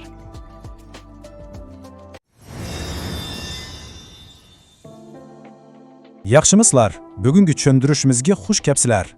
Biz bugun manbaimizga asoslanib turib, islom ilohiyatidagi intahoyin cho'nqur, hamma kishining qalbini titratadigan bir o'qum Ar-Rahim ismining ma'nosi ustida to'xtalamiz. Ilohi rahmu shafqatning falsafasi hamma amaliyotdagi ifodasi haqida sirdeshimiz. Qani, cho'kib boqaylik. Kun tertibimizga qisqacha qarab baxayli. Esmaul Husna degan nima? Rahman ve Rahimning qandaq perki var? Merhamet rastınla kemsidişmi? Kuduk ve zindan kıstasının nemini örgünemiz, Kur'an'da bu okumlar kandak gelgen ve ahirida bendenin Allah üstündeki hakkı kandak boludu. Körü atkınlarda felsefeden tartıp hayatımızın özüge tutuşuduğun kızıkarlı bir sefer bizni kütüp durudu. Birinci bölümümüz Esmaul Husna, Allah'a uzanış arkanı. Emede mənbələrimizdəki intayan çoğ bir sual bilen başlaylı. Çeklik bolğan insan, çeksiz bolğan zattın qandaq düşüngeleydi ki? Siz bunu oylap baqqan mı? Bizim eklimiz, vaxtımız, idrakımız çeklik, lekin yaratquchi bütünle çeksiz. Ondaqla biz onu qandaq bilip yeteleymiz. Mana bu yerde bunu tushundirish için nihayeti küçlük bir okşatış kelidi. Esmaul Husna, asmandan bizge uzatkan bir arkandur. Oylap bakın, insan ekle çeksizlikni tutalmıyordur. Onun için bizge tutkul lazım. Esmaul Husna yani Allah'ın güzel isimleri delene şu tutkuldur. Bu isimler arkalı biz çeksiz zatını kalbimizge singdüreleymiz. İkinci bölümümüze geldik. Rahman ve Rahimning perki. Buni balasılar, bu ikkisi okşaş yıldızdan kelidi. Ama arasında intayin çoğ perk var. Rahman, onun zatına teallük, yani bütün mahlukatlara yaxşı yaman deyip ayırmasdan şartsız berledigen Rahim şefkat. Ama Rahim bolsa, o hareketki teallük, yani şartlik ve inkas kaytıradigan Rahim şefkat. Bunu düşünüş intayin mühim. Rahim qandaq ishlaydi deysizlar-ku? Onu uchun bir qo'zg'atquch kerak. Ya'ni angliq mavjudlar talab qilishi lozim. Siz duo qilasiz yoki bir yaxshilik qilasiz, mana bu harakatingiz ilohiy rahim shafqatni qo'zg'atadi. Bu xuddi ruhiy bir qonuniyatga o'xshaydi. Yana bir qiziqarli yeri. Rahim shafqatga erishgan odamning qalbida izi qoladi. U odammi boshqalarga taqsim mehribon bo'lib qolishga boshlaydi. Üçüncü bölüm, merhamet hargızmı kemsitiş emes. Jamiyatdagi ba'zilari biriga rahim qilsam, onu kemsitgan bo'g'ilnim deb o'ylab qoladi. Lekin bu butunlay xato qarashdir. Haqiqiy rahim shafqat inson qadrini yuksaltidi. Onun balısına qaraydigan shu mehribon ko'zni o'ylab beking. Bu kemsitishmi? Albatta yo'q. U en ulug' fidokorlik emasmi? Merhamet haqiqiy tarbiyaning ve büyüklüknün asasıdır. 4. bölümge öteli. Kuduq, zindan ve ilahi rahim şefkat. Bu ideallarni amaliyotda ko'rsatish uchun payg'ambar Yusuf alayhissalomning sabrini misolga olayli. Quduq, qulluq, zindon, andin oxirida saroy. Bu bizga shuni ochiq ko'rsatib beradiki, agar Misrga sulton bo'lmoqchi bo'lsangiz, avval quduqdan o'tishingiz kerak. Ilohiy marhamat bizni bardanli saroyga olib bormaydi. U bizni tavlab, kuchlantirib, andin oliylikqa yetkazadi. Bu yerde Adem'ini oylandırdıgan bir sual var. Zindandaki Yusuf erkin miydi, yeki saraydaki Züleyha mı? Erkinlik degen neme özü? U makanğa, binalarga bağlık mı? Sarayda yaşayan Züleyha öz nefsinin kuluydu. Emma zindandaki Yusufçi, u ruhunda bütünle erkin idi. İlahi rehim şapkat bezen mana şunda kıyınçılıklar içine yoşrungan balıdı. 5. bölüm Kur'an'da rehim ve mağfiret. Diqqatinglarni mushu sanqa tartmoqchiman. 95. Agar bismillahni qo'shsak, Qur'onda Rahim ismi 208 qitim tilga ilinadi. Bu paket bizga ilohiy Rahim shafqatning bu muqaddas manbada qanchalik keng va qanchalik muhim o'rinda turadiganligini nihoyatda aniq ko'rsatib beradi. Emdi keşirim kıyılışının derecelerine karab bakaylı. Birincisi epu. Yani cezanı keşirüdü, emma agahlandırıdı. İkincisi söfi. Bunda cezani mu agahlandırış mu keşirüdü. En alisi üçüncüsü gifir. Bu bütünley mağfiret kılış. Yani günahını huddi hiç ötküzülmeyendek öçürüp taşlaş. Bunu keşirimlün en pillisi desek buladı. Lekin bu kişinin keşirimge erişiş için tövbe gerek. Hikiki tövbe kuruk söz emez. Onun 3 kademi var. Avvel hata işten toxtaysız, andin keşirim soraysız. En mühimi günahka işletken vasıtalarını yakşı emeller için işletişke başlaysız. Mesela pülünüzü işletip hata kıldınız mı? Ondakta emde muşu pülünü işletip yakşılık kılasınız. Ziyan bilen payda tengdişişi gerek. Ahırıncı 6. bölümümüz Bendinin Allah üstüdeki hakkı. Bu inteyin dağılık heydesin elengan çonkur felsefevi bir sual. Pendinin Allah üstüde hakkı bulamdı. Muaz razıyallahu anhu Peygamber aleyhisselam bilen seperde ketivatkanda bu sual ortuğa çıkan. Oylap bakın, yaratılgan mevcudatının özü çeklik bolgan bendinin çeksiz yaratkuçusu üstüde hakkı buluşu mümkün mü? Akılga sıymaydan iştik yoludur, şundan mı? Lekin hedesning cevabı adamda hayran kaldırdı. Cevabı şu ki, şundaq hakkı var. En ulug' haq Allah'ning o'ziga sherik keltirmagan bendelerge azap kılmaslıgıdır. Bu sözning ta'sir kuchini his qilyotamizlar. Memberlerimiz shuni tikillaydi Allah'ning asli niyeti insonlarni jannatga yetaklash, ularni azoplash emas, balki merhamat qilish. Bugungi tushuntirishimizni oyoqlashtirib etib, sizlarni o'sha cho'nqur bir savol bilan o'ylanishga qoldirmoqchiman. Allohdan mahrum kelishmi, cho'ngroq azob bormi? Haqiqiy azob butunlay marhamatdan, ulug'liqdan, ya'ni Allohdan yirak kelish deganlikdir. Agar haqiqiy marhamatni tushunsak, hayotimizda qiyinchiliklarga va kechikib javob berilgan duolarimizga boshqacha ko'z bilan qaraydigan bo'lamiz. Buni bir o'ylanib boqinglar. Yana ko'rishguncha omon bo'linglar.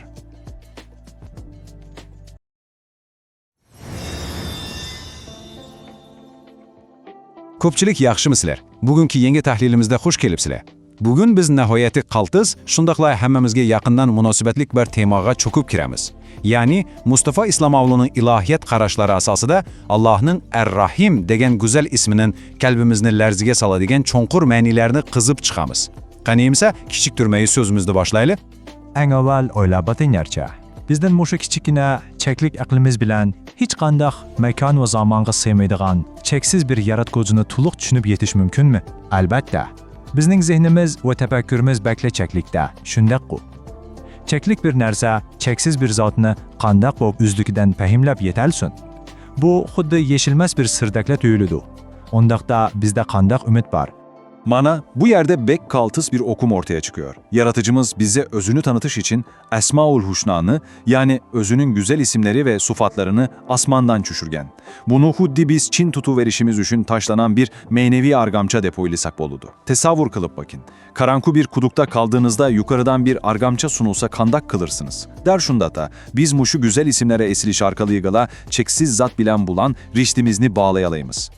Birinci bölüm Rahman ve Rahim.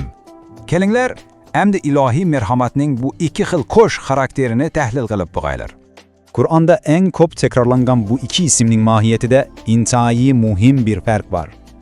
Rahman, Allah'ın bütün mahlukatlarga yaxshi, yomon deb ayırmasdan beradigan shartsiz umumiy rahmetidir. Yani hamma odam kun nuridan, havodan ten bahriman bo'lurdu, shundami? Ammo Rahim bütünlege boshqacha.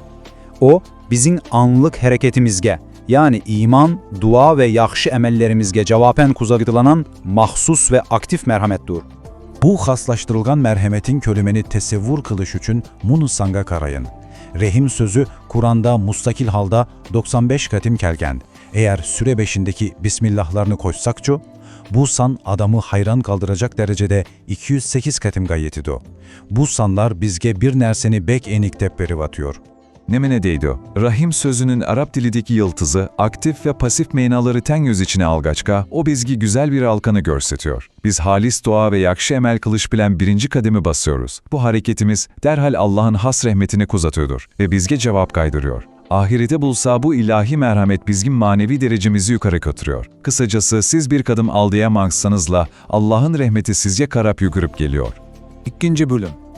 Rahmetning haqiqiy mohiyati ve onun yeryüzündeki ifadesi. Bu ilahi ukumnun reel turmuşumuzda kandak ekis ettiği denliğini görüp bakayım. Hazır ba'zida kishilar shundaq bir qiziq va xato qarashda bo'ldi. Barasiga ich ag'ritish yoki marhamat ko'rsatish u kishini kamsitganlik yoki o'zini cho'ng tutqanlik hisoblanabdi. Bu zamonaviy jamiyatdagi bir afsona shundaq-ku. Lekin rostilla shundaqmi? Qat'iy undaq emas. O'ylab beg'ing, bir ana o'z farzandiga cheksiz mehr va rahmat ko'rsatadi. Kechalari uxlamaydi. Ana shunda qilganda o'z balasini kamsitgan bo'lamidi? Yo'q, albatta. Haqiqiy marhamat qarshi tarafni pastga urmaydi, balki u kishini yuksaltiradi, tarbiyalaydi. U barliq haqiqiy ma'rif va ma'naviy yuksalishning ulug' hisoblanadi. 3. bölüm. Peygamberler kıssasıdın dersler. Şundakla mertebe ösüş üçün kıyıncılığının şart ikenliki. Kelinglar, Bunu tarihteki en güzel ülkeler arkalık düşünüp bakayla. Yusuf peygamberinin hayatını göz aldığınıza getirin.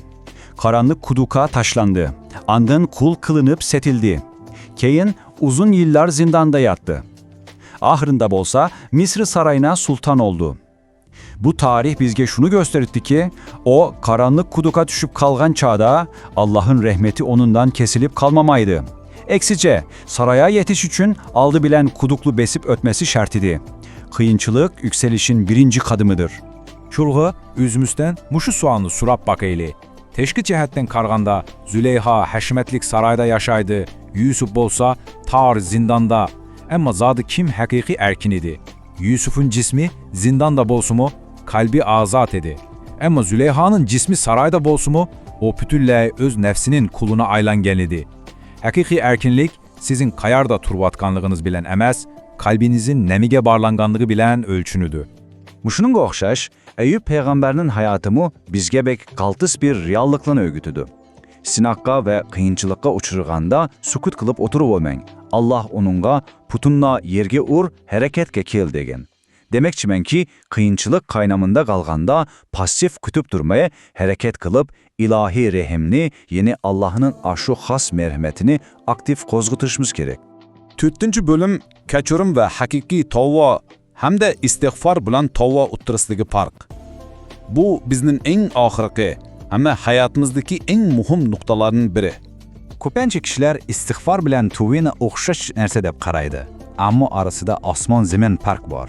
Istighfor faqat tilingiz bilan kechirgin deb qo'yish, xotirlikni tunish, xolos. Bu faqatla boshlanish. Tuvva bo'lsa, qadamni to'g'ri yo'lga burib, ahvolni tuzatish uchun amaliy harakat qilish deganlik. Ya'ni xato qildingizmi, uni yaxshilik bilan yuying. Bu bekle ameli bir hareket. Pul bilen bir hatalık ötküzdünüz mü? Ondakta del şu pulu yakşılıklı işletiş arkalık tova kılın. Kolunuz bilen günah kıldınız mı? Muşu kolunuz bilen yakşı iş kılın. Hata yola meblek saldınız mı? Emdi tovra yolunu kollap tova kılın. Kısacası tarazını kayısı koral bilen buzgan olsanız şu koral bilen kayta denklinlaştırışınız şart. Bu bek adil bir talep şundan emez mi?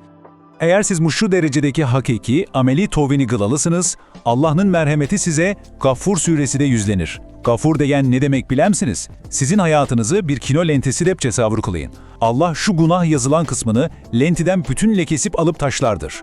O günah sizin hayatınızda goya hiç kaçan yüz vermegendek bob getir. Bu akıla sığmayacak derecedeki bir büyük merhamettir. Biz merhametinin nelegini düşündük. Arap dilinde ceza yani azab degen sözünün yıldızı aslında mahrum kalış degen ma'nayı bildirirdi. Şunga bugünkü sözümüzün ahirinde silerim bunu çonkur oylanış bilen kaldırmakçımın.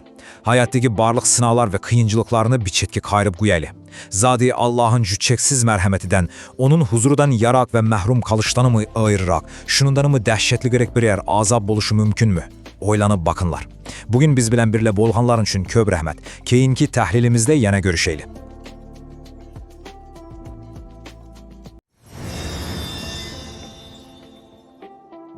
Yaxşımısıdır? Bugünkü tahlilimizge hoş gelipsidir. Bugün biz Türkiye'de sözlengen intihai koltas, çonkur bir ilahiyat dersikideki yadroluk mazmunlarını birlikte yeşip çıkamız.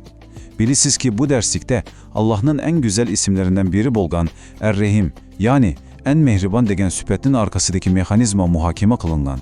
Biz bu abstrakt ve çonkur okumlarını kurulumluk bayanları arkalık hemmimizge düşünüşlük kılıp düşündürüp ötemiz. Mamokda, Munatı bevosita mazmunga kirayli. Biz bugun xuddi bir ilohiyat bunga sarqiliq, cheksizlikdan tartib shaxsiy duolarimizgacha bo'lgan musofani ko'rib chiqamiz. Biz asosligi buni 5 nuqtada marazlaymiz. Birinchi, ilohiy arg'amcha. Ikkinchi, Ar-Rahimning tarafi. Uchinchi, ismlarning chuplanishi. To'rtinchi, payg'ambarlar qissasi va oxirida duo va tavba. Birinci kısım ilahi arg'amıncha. Bu bizning metafiziki cheksizlikni qandaq tushundiganligimiz to'g'risida bo'ladi. Manbada sözlegüçü intayan acayip bir okşatışını ortaya koyuyor. Karang, insan aklı huddi bir karanlık kuduya taşlı betildiğindeki çeklimi ege. Doğru mu? Esmaul Husna yani ilahi güzel isimler olsa bizni bu kuduktan tartıp çıkaradigan, aşu çeksizliğe tutuşadigan bir asman argamaçısı rolünü oynayar diyor. Bu bizge enik koordinat veriyor. Bu yerde intayen roşen bir mantıklık zideziyet var. Çeklik nerse çeksizliğini kandan mı kaplap düşünelisin? Bütünleyen mümkün emez. Der şu sebeptin, yaratgıcı özünün aşu çeksiz sıfatlarını bizimle en küçükken insani aklımız kabul kılalaydıgan okumlarga, yani anlaş, görüş ve mehribanlık kılış degendek düşüncelerge aylandırıp bergen. İkinci kısım, Er-Rahmening tarafı. Zati bu sözning ma'nisi nima? Ende bu nokta rastından bek kızgarlık. Sözlegüçü Er-Rahman bilen Er-Rahim arasındaki incike perkine şunlaq enik ayrıp berdi.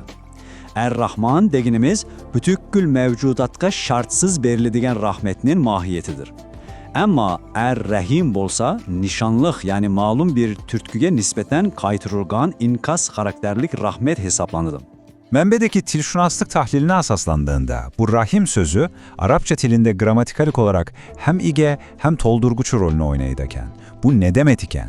Bu del ilahi rahmetin biz insanların anlık halde kıldığın emelleri ve duaları arkalığı kozgutulduğunu gösterip veriyor. Yani huddi bir kunup gini baskan dek, siz bir hareket kılırsız, onuna cevaben rahmetke erişirsiniz. Üçüncü kısım ilahi isimlerinin cüplenişi. Kur'an'da bu ilahi isimler daimen birle cüpleşip geliyor. Derslikte tekitlendiğindek bu hergiz mu addi bir tasadifilik emez. Aziz bilen Rahim, yakut Gafur bilen Rahim. Her bir cüpleştirilişinin arkasında intihayen çonkur ve enik bir maksat yoşurungan. Mənbə şu yerde bək mühim bir siliştirme kılır. Oylap baxın, biz insanlar adeten birbirimizge yaxşılıq kılsak, meyle aşkara yaki yaşırın bulsun, iç-içimizden birer cevap yaki en az degendim rahmet eytişini kütemiz. Şundak ko. Ama Allah aziz, yani mutlak kudret igesi ve hiç demege muhtaç bolmağanlığı üçün onun rahmeti hiç qandaq menfaat talep kılmaydı. Bu en sap mehribanlıktır. Dördüncü kısım. Bu isimlerin tarihi ve ameli misalları salayga nazar salaylı, peygamberlerden alıngan savuklarga nazar salaylı. Bu nokta hayatımızdaki sınavları düşünmemiz için intihayen önemli. Hz. Yusuf'un hayatı bize şunu öğretiyor ki, ösüp yetiliş ve Mısır'a sultan oluş için siz çokum avval kuluka çüşüşünüz gerek. Hayattaki sınavlar del aşı yükselişin aldınki şartıdır. Mənbə bizin oylanışqa tegişlik bek çongur bir sualını soradı. Sizce zade kim hakiki erken idi? Karanlığı uzundandaki Yusuf mu, yoki haşemetlik saraydaki Züleyha mu? Cevabı enik, hakiki erkenlik sizin qayyerde ekenliginiz bilen belgelenmeydi. Eğer sizin aklınız ve kalbiniz yükseklikte, yani ilahiyetke bağlanan bolsa, zindanda turup mu en âli erkenlik girişleysiz. Aksitçe, kalbi arzu hevesin esiri boğanlar, şahane saraylarda turup mu erken bulalmaydı. Derslikte yine bek mühim bir idea ortaya koyulmuş. Pasif halde azap kütübeti red kılınır. Hazreti Eyüp peygamberge kesillikten şifa verilişten avval ayağınla yerini tepkin de buyruk kılınan. Biliyorsunuz ki bu bize şunu öğretiyor. Yaratkucu şifanı teyyar kılıyor. Lakin biz kol kovuşturup oturmayı, çokum cismani ve ameli kademlerini besip o şifaya karap mengişimiz gerek. Beşinci ve en ahırkı kısım. Dua ve tövbe. Biz mu şu mehribanlığa kandak bağlanıyımız? Biz hammamiz bunu oylab bakkan kudeymin. Nimiş ki bazı dualarımız icabat bulmaydı. Mənbə bunun sebebini bekki addi kılıp düşendirgen. Bazı da çastutalar kalaymakallaşıp ketidi. Yaki en mühimi, biz zade özümüz üçün niminin hakiki yaxşı ekenliğini bilmey turupla talep kılıverimiz. Hazreti Ali'nin bu sözü rastına adamı heyran kaldırıyor. Sözlü güçünün köz karışıca biz arzu kılgan ve sorgan her bir nersenin bize birleşi aslında biz için bir bala kaza buluşu mümkün. Nimeşka çünkü biz daimi bizni halakatka elip baradıgan nerselerini yaxşıdek görüp sorayız. Demek bermeslikten özümü intayı çoğun bir hıl rahmet ve korudaştur. Şuna bu yerdeki en halkalık nokta şu ki, istiğfar bilen tevbe ikisi herkes mi okşaş okum amaz. İstiğfar qilish arqaliq siz xato ishini to'xtatsiz, ammo bu faqat ishni yarmila xolos. Haqiqiy tavba bo'lsa, amaliy harakatingiz arqaliq shu xatolikning o'rnini to'ldirish va to'g'ri ishga aktiv yuzlanishdir. Mənbə bu doğrusunda bizge intayen ameli ve mantıkilik bir kaideni görsetip veridu. Mesela eğer siz pulunuz arkalık bir hatalık ötküzgen bolsanız, ondakta fakat triniz bilenle keçirup koysanız yeterlik bolmaydı. Siz çokum aşı pulunuzunu aktiflik bilen yaxşı işlerge sarf kılış arkalık hakiki tövbe kılışınız gerek. Tövbe kaysu vasitede buzulgen bolsa şu vasite arkalık düzeltilidu. Aranla bir kadem, şundak, fakat birla kadem. Bu bizge şunu esletidi ki, eğer siz yaratkuçuğa kalıp ağran bir kadem atsanızla, u sizga qarab yugurib keladi. Mana bu baya biz deb o'tgan Rahim isminin bizning aktiv qadamimiz orqali qanday qo'zg'atiladiganligining eng go'zal va haqiqiy ifodasidir. Derslik nihayeti tesirlik bir kulasa bilen ayaklaşıdır. Yaratıcı biz insanlarını azaplaş ya cazalaş üçün mevcut emes. Eksitçe, cehennem dedinik ya da teseffür kılgalı bulmaydikan en jon ceza del aşu çeksiz ilahi muhabbetin ve rahmet menbesinden bütünley mahrum kalış, onundan yatlaşış haletidir. Mana bu bugünkü tahlilimizin ahırında köpçilikке kaldırdığan çonqur oylanışqa tegishlik sualımız biz dua kılganda zadi nemini nişan kılıvatımız. Biz kılgan dualarımızda fakat vaqtlık arzu heveslerimizin kuyunda yürüyemdik, yoki hakikaten aşu rahmet menbesi bulgan Er-Rahim'ge bağlanışını istevatimdik. Bu sual hemimizni yengişe bir noktadan oylanışqa yetekledi edip qarayman. Keyinki tushundirish programımızda görüşkünçe aman bulunlar. Teninglar salamat bulsun.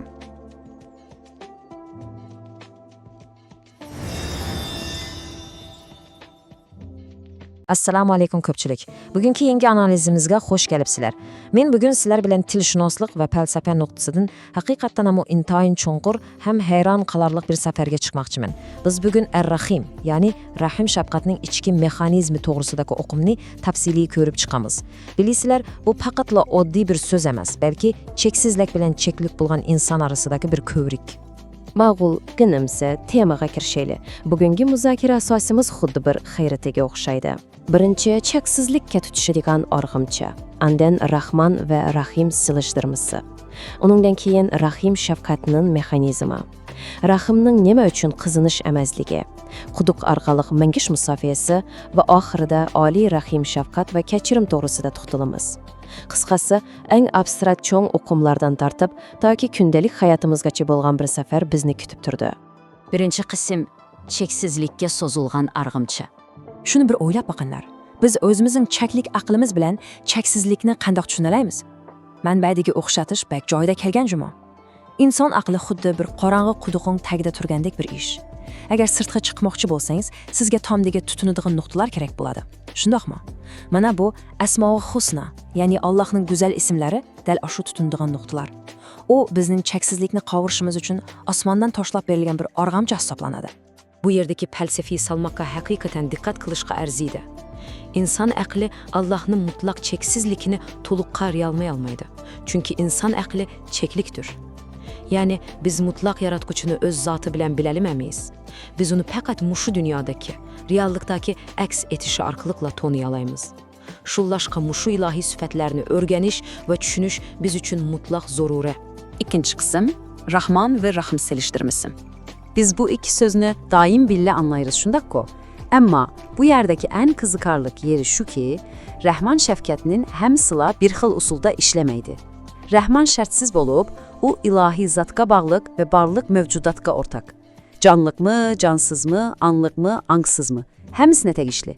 Ammo Rahim undaq emas. Rahim ilohiy harakatga munosabatlik va u shartlik. Ya'ni Rahim ma'lum bir anlıq mavjudotning duosi yoki harakatına javoban qo'zg'aludi. Rahman qubul qilg'ichini tanlamadı, ammo Rahim cho'qim bir qo'zg'atqichni talab qildi. Üçüncü qism Rahim shafqatining mexanizmi. Bu yerde Arap dili gramatikesinin nemigeden karametlikini görüyoruz.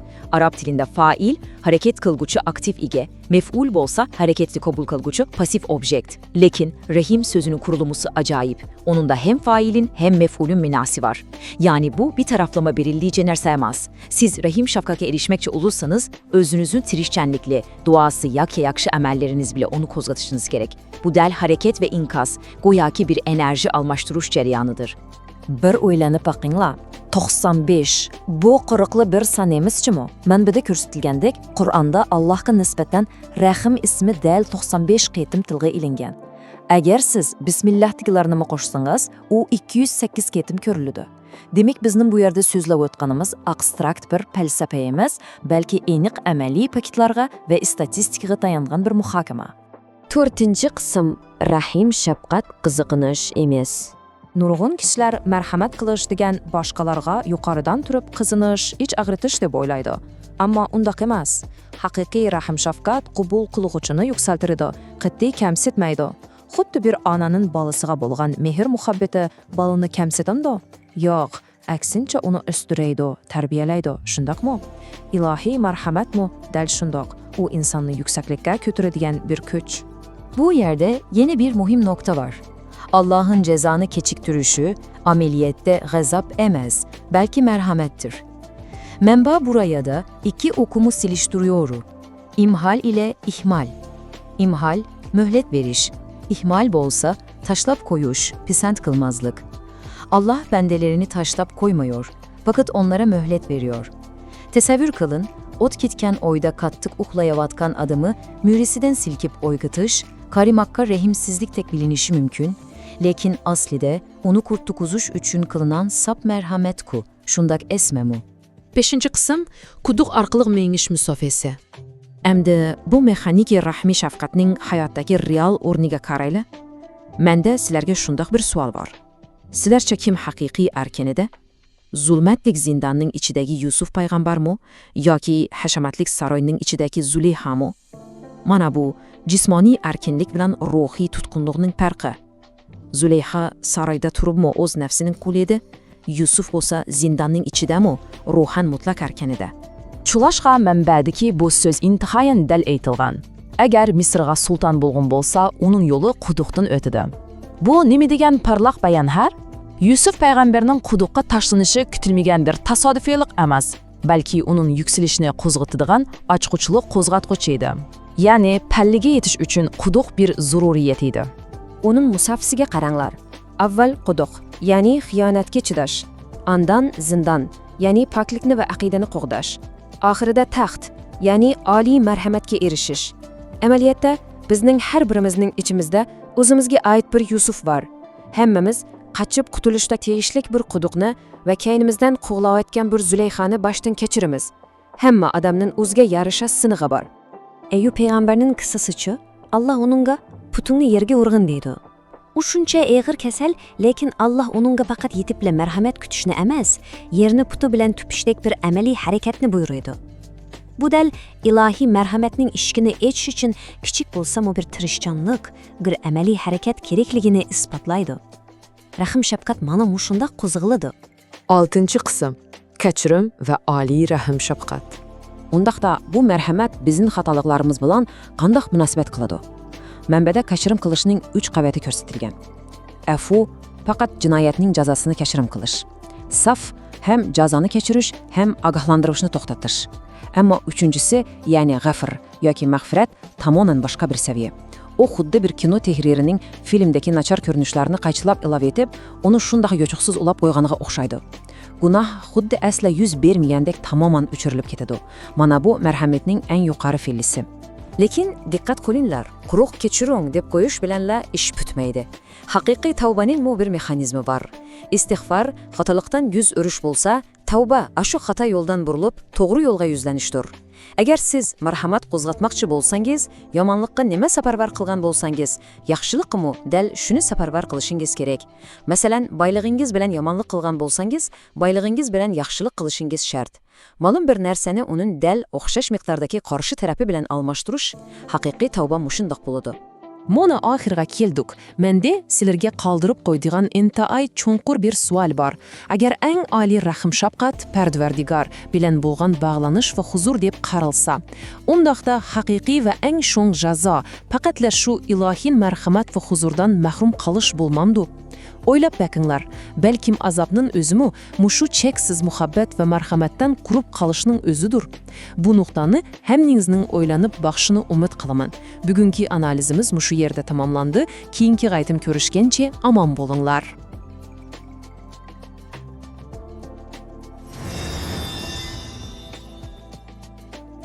Yaxshimisizlar? Bugungi chonqur tahlilimizga xush kelibsizlar. Men sizlar bilan birga yana bir qatin yangi bir temaga cho'kish fursatiga erishganligimdan bekla xushalman.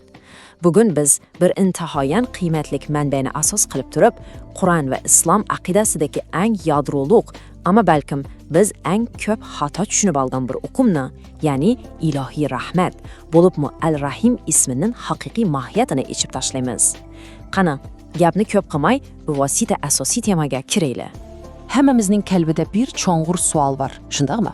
Qaranglar. Nima uchun biz qilgan ba'zi duolar xuddi darhalla arshini titratib ijobat bo'ladi-yu? Yana ba'zilari, qanday desam, xuddi bir varaq qog'ozni midirlata olmagandek shunda ojiz keladi. Bunda ruhiy jihatdagi umidsizlik va qaymoqish hammamizga tonish bo'lishi mumkin. Chunki biz doim chastotini xato tangishib olamiz yoki sim kesilib qolgan bo'ladi. Duo qilish deganlik shu og'zimizga kelgan, ko'nglimizga pukkan har qanday narsani talab qilaverish deganlik emas-da. Amaliyotda biz o'zimizga zodi nimaning foydali ekanligini ancha bilib ketmaymiz. Manbadagi bunu bir cümle meni rostınla bak ta'sirlandirdi. Hazreti Ali'nin bu so'ziga bir diqqat qilib bakinglarchi. Ba'zida biz talab qilgan narsaning bizga berilishi dal biz uchun bir balo yoki la'nat bo'lib qolishimi tamoman mumkin. İnsanın her arzu qilganiga yetishi amaliyotda bir baxtsizlik bo'lishi mumkin. Allah bizning haqiqiy ehtiyojimizni bizdanmi necha hissa yaxshi biladi. Shunga bizga xalqanimizni emas, balki biz uchun xayrlik bo'lganini beradi. Amaliyotda mana bunun o'zi ilohiy rahmatning eng cho'ngur, eng go'zal ifodasi. Shunday emasmi? Birinchi qism cheksizlikka tutashgan arg'amcha. Undaqda biz ne uchun oldi bilan bu ismlarni o'rganamiz? Asosiy teologiyalik nuqtadan ilqinda bizning yaratquchini tonishimiz dal mushu ilohiy ismlar, ya'ni Asmaul Husna orqali amalga oshadi. O'ylab bakınlar, bizning bu chekik aqlimiz mutlaq va cheksiz bo'lgan Allohni o'z peti tushunishga qat'iy qodir emas. Cheklik narsa cheksizlikni qandoqmi sig'dira olsin. Shuni ham Mammada nihoyatda obrazliq tushuntirilganidek, Alloh taolo bizga o'zini tanitish uchun bu go'zal ismlarni arishdan toshlangan bir arg'amcha, ya'ni bir koordinat sistemasi so'patida bergan. Biz faqat mushu ism va sifatlar orqali uningga yamishib, andan yaratquchini qisman bo'lsimi tushunalaymiz. Ikkinchi qism Rahmon bilan Rahimning farqi. Keyingi qismda biz ilohiy rahmatning bu ikki turli qo'sh ma'nosining qanday yeshib berilganligini ko'ramiz. Bu yerda bir qiziq bir nuqta bor. Bu selishtirma haqiqatan muhim. Rahman xuddi quyoshga o'xshaydi. U ashu yaxshi yomon demasdan butun maxluqotga shartsiz nur chachidi. U bilvosita Allohning zotina tava bir sifat.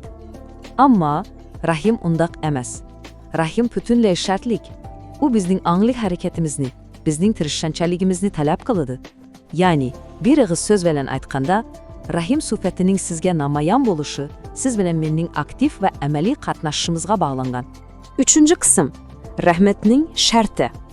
Endi biz yana bir qadam ichkirilib, bu Rahim so'zining tilshunoslik va grammatikal qurilmasiga kirib bakaylar.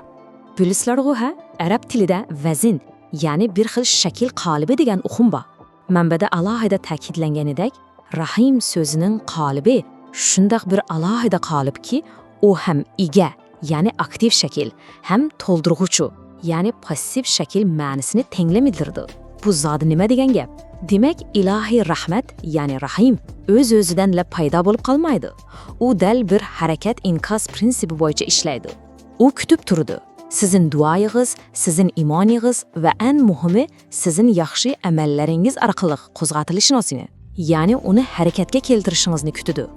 Buni yana bir nuqtadan bakrak aniq tushuntirish uchun Osmonli davridagi mashhur ziyoli Soqolliq Jalolning mushu so'ziga qarayli. Bek o'rinli gap qilgani, o'ylab boqinglar. Bir qo'lingizda oltin bilayzuk jaranglab tursa-yu, uni mudirlatib qo'ymay, "Ey Alloh, kambag'allarga yordam qil, ochlarga yordam qil" deb quruq duo qilsangiz qandoq bo'ladi? Yordam qilish kuchi va boylik dal o'zingizning qo'linda tursa, ama siz qilcha harakat qilmay faqat so'zdalak kutsangiz, kechicha o'ltirib duo qilsangizmi, bu bir jiddiy va samimiy pozitivsiyami? Albatta yo'q. Rahmat sizdan amaliy harakat va jiddiylik kutadi. To'rtinchi qism payg'ambarlardan olinadigan savoqlar. Yaxshi. Endi bu harakatchan rahmatning tarixda payg'ambarlarning hayotida zodi qanday namoyon bo'lganligiga nazar selib boqaylik. Yusuf alayhissalomning bu shu mushkulga to'lgan hayot musafisini bir ko'z oldinglarga keltirib boqinglar. Misrga sulton bo'lish uchun shu oltin taxtga o'tirishdan avvalo o'z qarindoshlari tarafidan quduqqa tashlanishdek azobliq sinoqni boshdan kechirish kerak. Ondan tag'i uzun yillik zindonning jafosini tortish kerak. Rahmat degan faqat va faqat jafo chekkan, sinoqlarga tiz bukmagan ham qalbi haqiqat bilan birlab bo'lganlarda ondan namoyon bo'ladi. Harakat va sinoq yo'q yerda Misrning taxtimi mavjud emas. Shundaqmi? Bu nuqtani isbotlaydigan yana bir gavdilik misol Ayyub alayhissalomdir. U shundoq og'ir kasalga giriftor bo'lib yotganda, Allah Taala faqat duasını anglabla dərhal asmandan şifa düşürüb verdimi? Yox.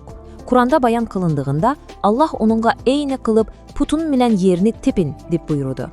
Oylanıb bakınlarçı, şundaq halsız yatqan bir kəsəlgə hərəkət qılış buyuruluvatdı. Görüb durubsular ki, kəsəl bolsanızmı, rəhmətgə və şifağa erişiş üçün yenələ özünüz qılalaydığan, aşu ən axırğı bir tamcı küçünüz bilənmi hərəkət qılışınız kerek. İlahi rəhmət sizin qutulub qalışınızını əməs, tirişişinizni tələb qılıdı. 5-ci qism birgə kelgan ilohiy ismlar. Endi biz bu vasita Qur'on tekstiga yutkilaylikda Rahim ismining boshqa ilohiy ismlar bilan birlashib kelganda qandaq bir ajoyib cho'nqur ma'nilarni paydo qiladiganlarini ko'rib boqaylik. Qur'onda bu Rahim ismi asosliqa mushu 3 ism bilan moslashib keladi. Birinchisi Aziz, ya'ni Azizur Rahim. Bu deganlik Allah rahmat qilganda bizdan yoki boshqa maxluqotlardan hech qanday narsa kutmaydi deganlik. Chunki u cheksiz qudratlik. Ikkinchisi G'afur, ya'ni G'afurur Rahim. Bu yeri bek qiziqarlik, bayqab baqdinglarmi? G'afur Qur'onda Rahimdan burun keladi. Ya'ni rahmatdan ilg'iri inson cho'qim o'zining xatoligini tanib, kechirim tilishi va shu gunohni darhol to'xtatishi kerak. Uchinchisi Tawwob, ya'ni Tawwobur Rahim. Banda gunohdan yenib, haqiqiy tavba qilgandila, andan rahmat qopqisi ochilib, Alloh tavbani qabul qiladi. 6-qism ilohiy rahmatni namoyon qilish. Bu en axirqi, ammo biz uchun en amaliy qism. Bu yerdeki en mühim mesele şu ki, biz bu rahmetini o'zimizin kündəlik hayatında qandaq əməliləşdiriyoruz. Elbette istiğfar intihayen muhim. Lekin mənbəini qılıb göstərdik kendik, o tezliminin fakat bir yarımıdır. İstiğfar degen, fakat Rabbim məndən ötüb getdi, məni keçürgin deb tılda yeliniş, hem şu hatayı kılmışını tuxtatış qala vekillik kılıdı. O elbette intihayen zorur bolgan birinci kadem, amma semimi bolaylik, o tehi yeterlik eməz. Deyil muşu yerdə əslidəki tövbə meydana kelidi. Tövbə deginimiz faqat xata işini toxtatıbla qalmasdan, bəlkə doğru yolğa aktivlik bilən buruluş, şundaqla şu günah, şu xatalıq ölüb kelgan barlıq yaman aqovetlərini əməli hərəkət qılıb düzətişini görsətidi. Körüb turupsula ki, tövbə qatıyla bir quruq söz eməz. O buzulğanını qaytidən qurub çıxış hərəkətidir. Bir əməli misal alsaqla iş dərhal aydınlaşıdı. Əgər bir adam mal mülk yoki pul arqılıq bir yamanlığını kollağan yoki günah ötküzgən bolsa, o fəqət ağzı bilənla tövbə qıldım, istiğfar etdim desə, iş bitəmüdü. Əlbəttə yox. O qaysi kuralını işlətib şu yamanlığını alan bolsa, tövbəsi müdəl aşıq kural bilən boluşu kerək. Pul bilən buzanın pul xərcləb yaxşılıq orullarına sədaka qılıb düzəltişi kerək. Til bilən günah qılsa, til bilən, kol bilən günah qılsa, kol bilən düzəltişi şərt. Həqiqi tövbə muşundaq tarazını qaytardan təngləşini tələb qılıdı. Mana bugünkü çonqur təhlilimizni mi axırga keldik? Mən sizlərə dəl muşu oylanışqı tegishlik, hətta azraq içini açıq qıladigan savolni qaldırmoqchiman. O'ylanib beqingcha, siz hayotingizda faqat duo qilib rahmat so'rash bilan cheklanib qolyapsizmi yoki shu ilohiy rahmatga munosib bo'lish va uni qo'zg'atish uchun amaliy harakat va tirishchanlik ko'rsatyapsizmi? Esingizdami? Rahim sizning harakatingizni kutadi. Bugungi tahlilimizni mush yerda to'xtatamiz. Kelar qaytim yana yangi bir temada billay izlanishga ko'rishgacha omon bo'linglar.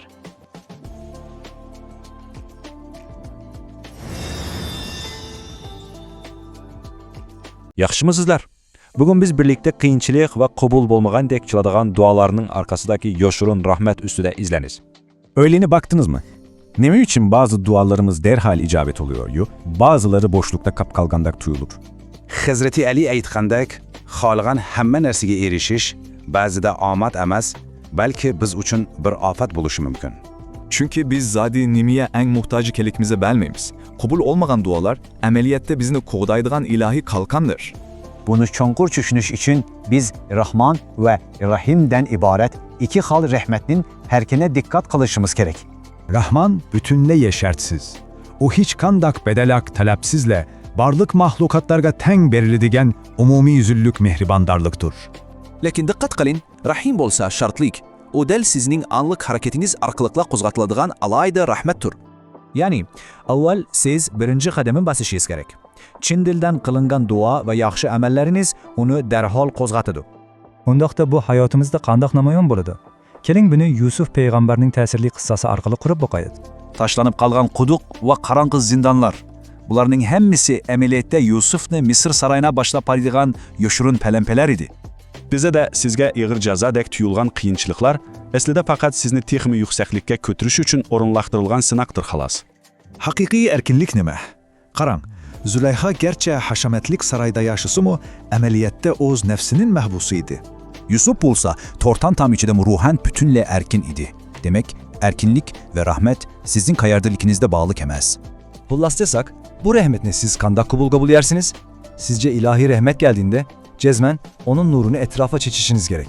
Şunga Rahim'in işigini açış üçün samimi dua qılın, yaxşılıq qılın və başqalarga haqiqiy mehribanlıq göstərin. Axırda özümüzdən sorab bakayla. Siz özünüz kütüb otqan ulug'var rahmatga erishish uchun bugun boshqalarga yetarlik mehr shafqat ko'rsatdingizmi?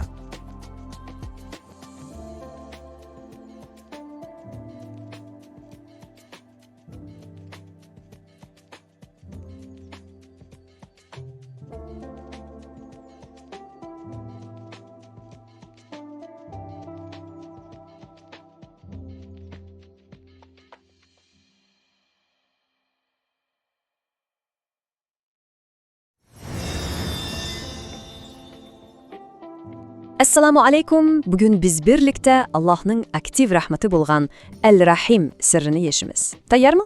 Feyz dualar derhal icabet bolsumu? Nemişki yine bəziləri anlanmagandek tuyuludu? Bunu oylap bakamı? Əslida, izdigan dersimizden berilməsligi bizni ko'rinilmas xatarlardan qoğdaydigan eng cho'ng marhamatdir. Qaran, Rahman shartsiz rahmat. Ammo Rahimning farqi shuki, u sizdan aktiv harakat talab qiladi. Yani Rahim sizin tanışınız bilanla qo'zg'aladi.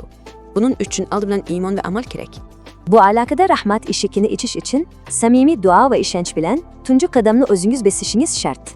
Lekin şunu unutmaylı ki, ilahi rahmete erişiş hayatımızdaki barlık sınaki azaplar tükeydi diyenlik emas. Yusuf aleyhisselamni oylab boqing. Qarang zindondagi Yusuf mahbusmidi yoki hashamatlik saroydagi Zuleyhami? Shundoq, u qo'rqinchli quduq amaliyotda uni sultonlik taxtiga yetkazadigan eng muhim zarur bir zo'l edi. Seni akıllarda zehningiz ümitsizlik quduğuga qamilib qaldimi yoki osmonga, ya'ni Allohga bog'landimi? Ayyub payg'ambarimi shifo tepish uchun avval putini yerga urishi, ya'ni harakat qilish kerak edi. Qur'onda Rahim sufti aziz bilan teng keldi. Demakchi, bu rahmat sizdan qat'iy badal kutmaydi. U yana g'afur sifati bilan bilga kelgan. Bu faqat kechirib bila qo'yish emas, gunohni butunlay yo'qotish deganlik.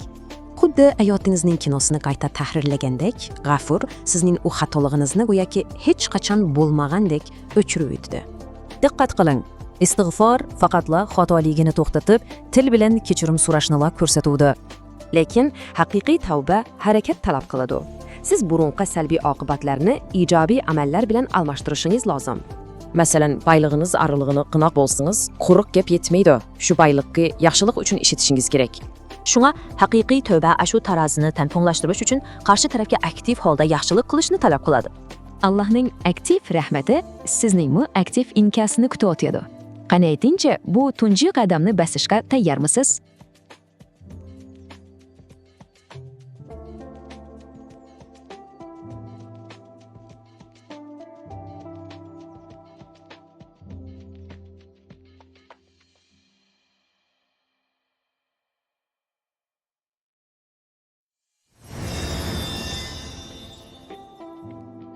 Yaxshimisiz?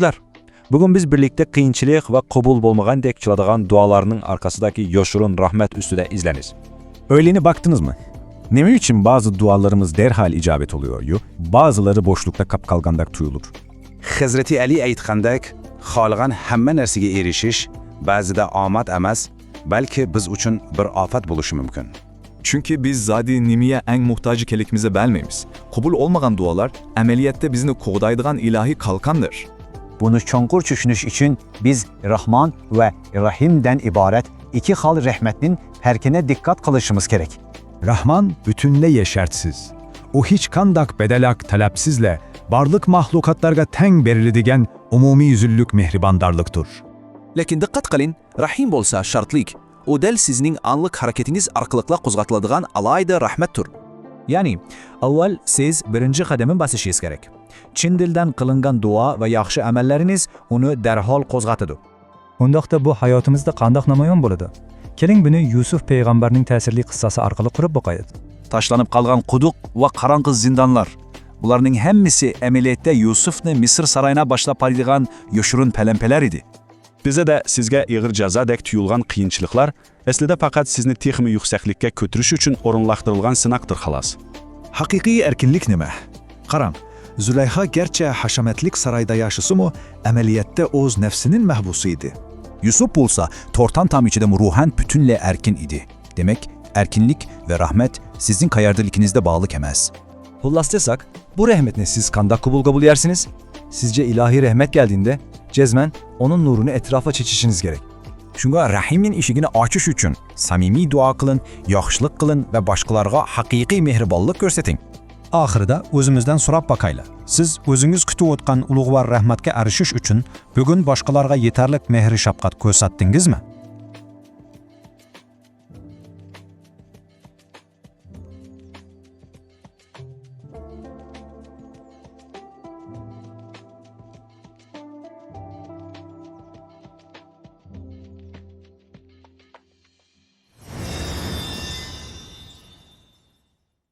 Bu tushuntirishimizga xoş kelibsiz. Bugün biz manbalarga asoslanib ilohiy rahmatning sirlik dunyosiga birlikda cho'nqur cho'kib boqayli. O'ylab boqing, bizning cheklik aqlimiz shuncha cheksiz bir yaratuvchini zodi qandoq tushunaladi? Qani boqayli. İlahi isimler xuddi qarang'u quduqda qolgan zehnimizni yo'riqlikqa tartib chiqaradigan osmondan tashlangan nijotlik arg'amchisiga o'xshaydi. Undaqda qanday aloqa qilamiz? Duo bir xil chastota, lekin ba'zida signal to'salg'asi tufayli uni qabul qila olmaymiz. Esinizde bolsun, dua fakatla tilekler tizimliki emas. U del, şu to'g'ri ruhiy chastotaga tengshilishdir. Hamda bir qiziq nuqtaga keldik. Rahman bilan Rahim. Bu ikki ism o'rtasidagi ravshan farqqa diqqat qiling. Rahman del quyosh nurinaga o'xshaydi. U bütün mahluqotlarga hech qanday shartsiz avtomatik holda eqib turadigan tabiiy rahmatdir. Ama Rahimçi, o bütünle bizim anlık tallaşlarımız ve hareketimiz arkalıkla kuzgatılacak, şaska karıtılgan alahide rahmettir. Arap tilida Rahim sözü hem hareket kılguçu hem kabul kılguçunu korsetidi. Bu nemi degen acayip baykaş, ha? Yani siz ilahi rahmetini kabul kılsanız, o sizde mi iz kaldırıp sizin de şundak mehriban bir insana aylandırılır. Bezeler rahim qilish ularni kamsitkinlik mu deb o'ylab qolishi mumkin. Yo'q, manbalar bunu butunlay rad qiladi. Haqiqiy rahmat onining muhabbatiga o'xshaydi. O hergiz bu kişilerini acizlatmadi, belki güçlendiriyordu ve üzlüksüz yükseldiriyordu. Bu rahmatni qo'zg'atish uchun tavvo qilishimiz kerak. Lekin biz haqiqiy tavvo qilyapmizmi yoki faqatla apu so'rayapmizmi? Haqiqiy tuaning ikki qadami bor. Aldi bilan xatolikni butunlay to'xtatish, andan uni amaliy yaxshilikka almashtirishdir. Oddiy qilib aytsak, agar boylig'ingiz orqali boshqalarga ziyon solgan bo'lsangiz, dal shu boylig'ingiz bilan yaxshilik qilishingiz kerak. Oxirida shuni bilingki, jazo ya'ni azob faqatla mushu go'zal ilohiy rahmatdan mutlaq mahrum qolish deganlikdir. Sizga oxirgi bir muhim savolni qildiray. Bugungi qilayotgan amallaringiz siz izlagan shu rahmatni aks ettiralamidi? O'ylanib baqil.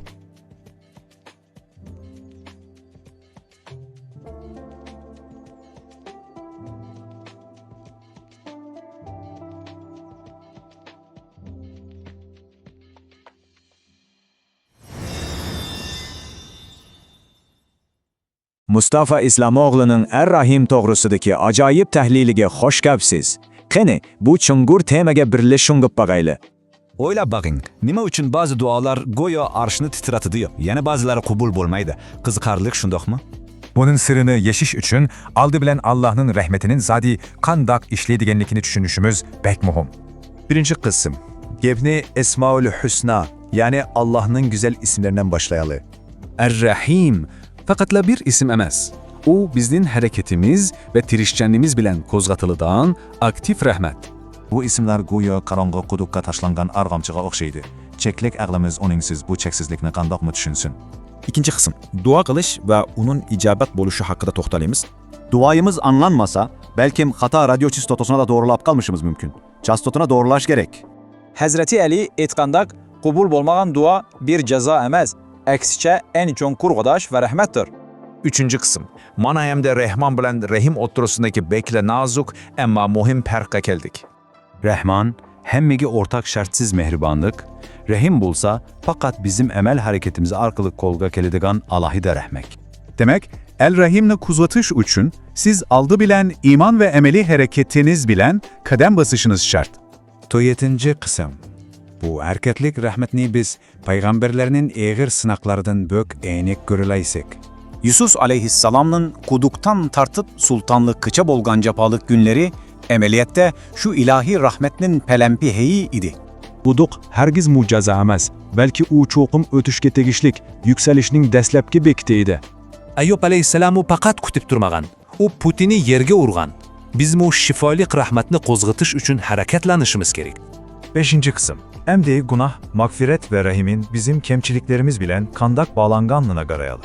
Qur'onda Rahim ko'pincha aziz, g'afur va tavvob deb kechirim bilan jop keladi. Bu bek güzel birikme.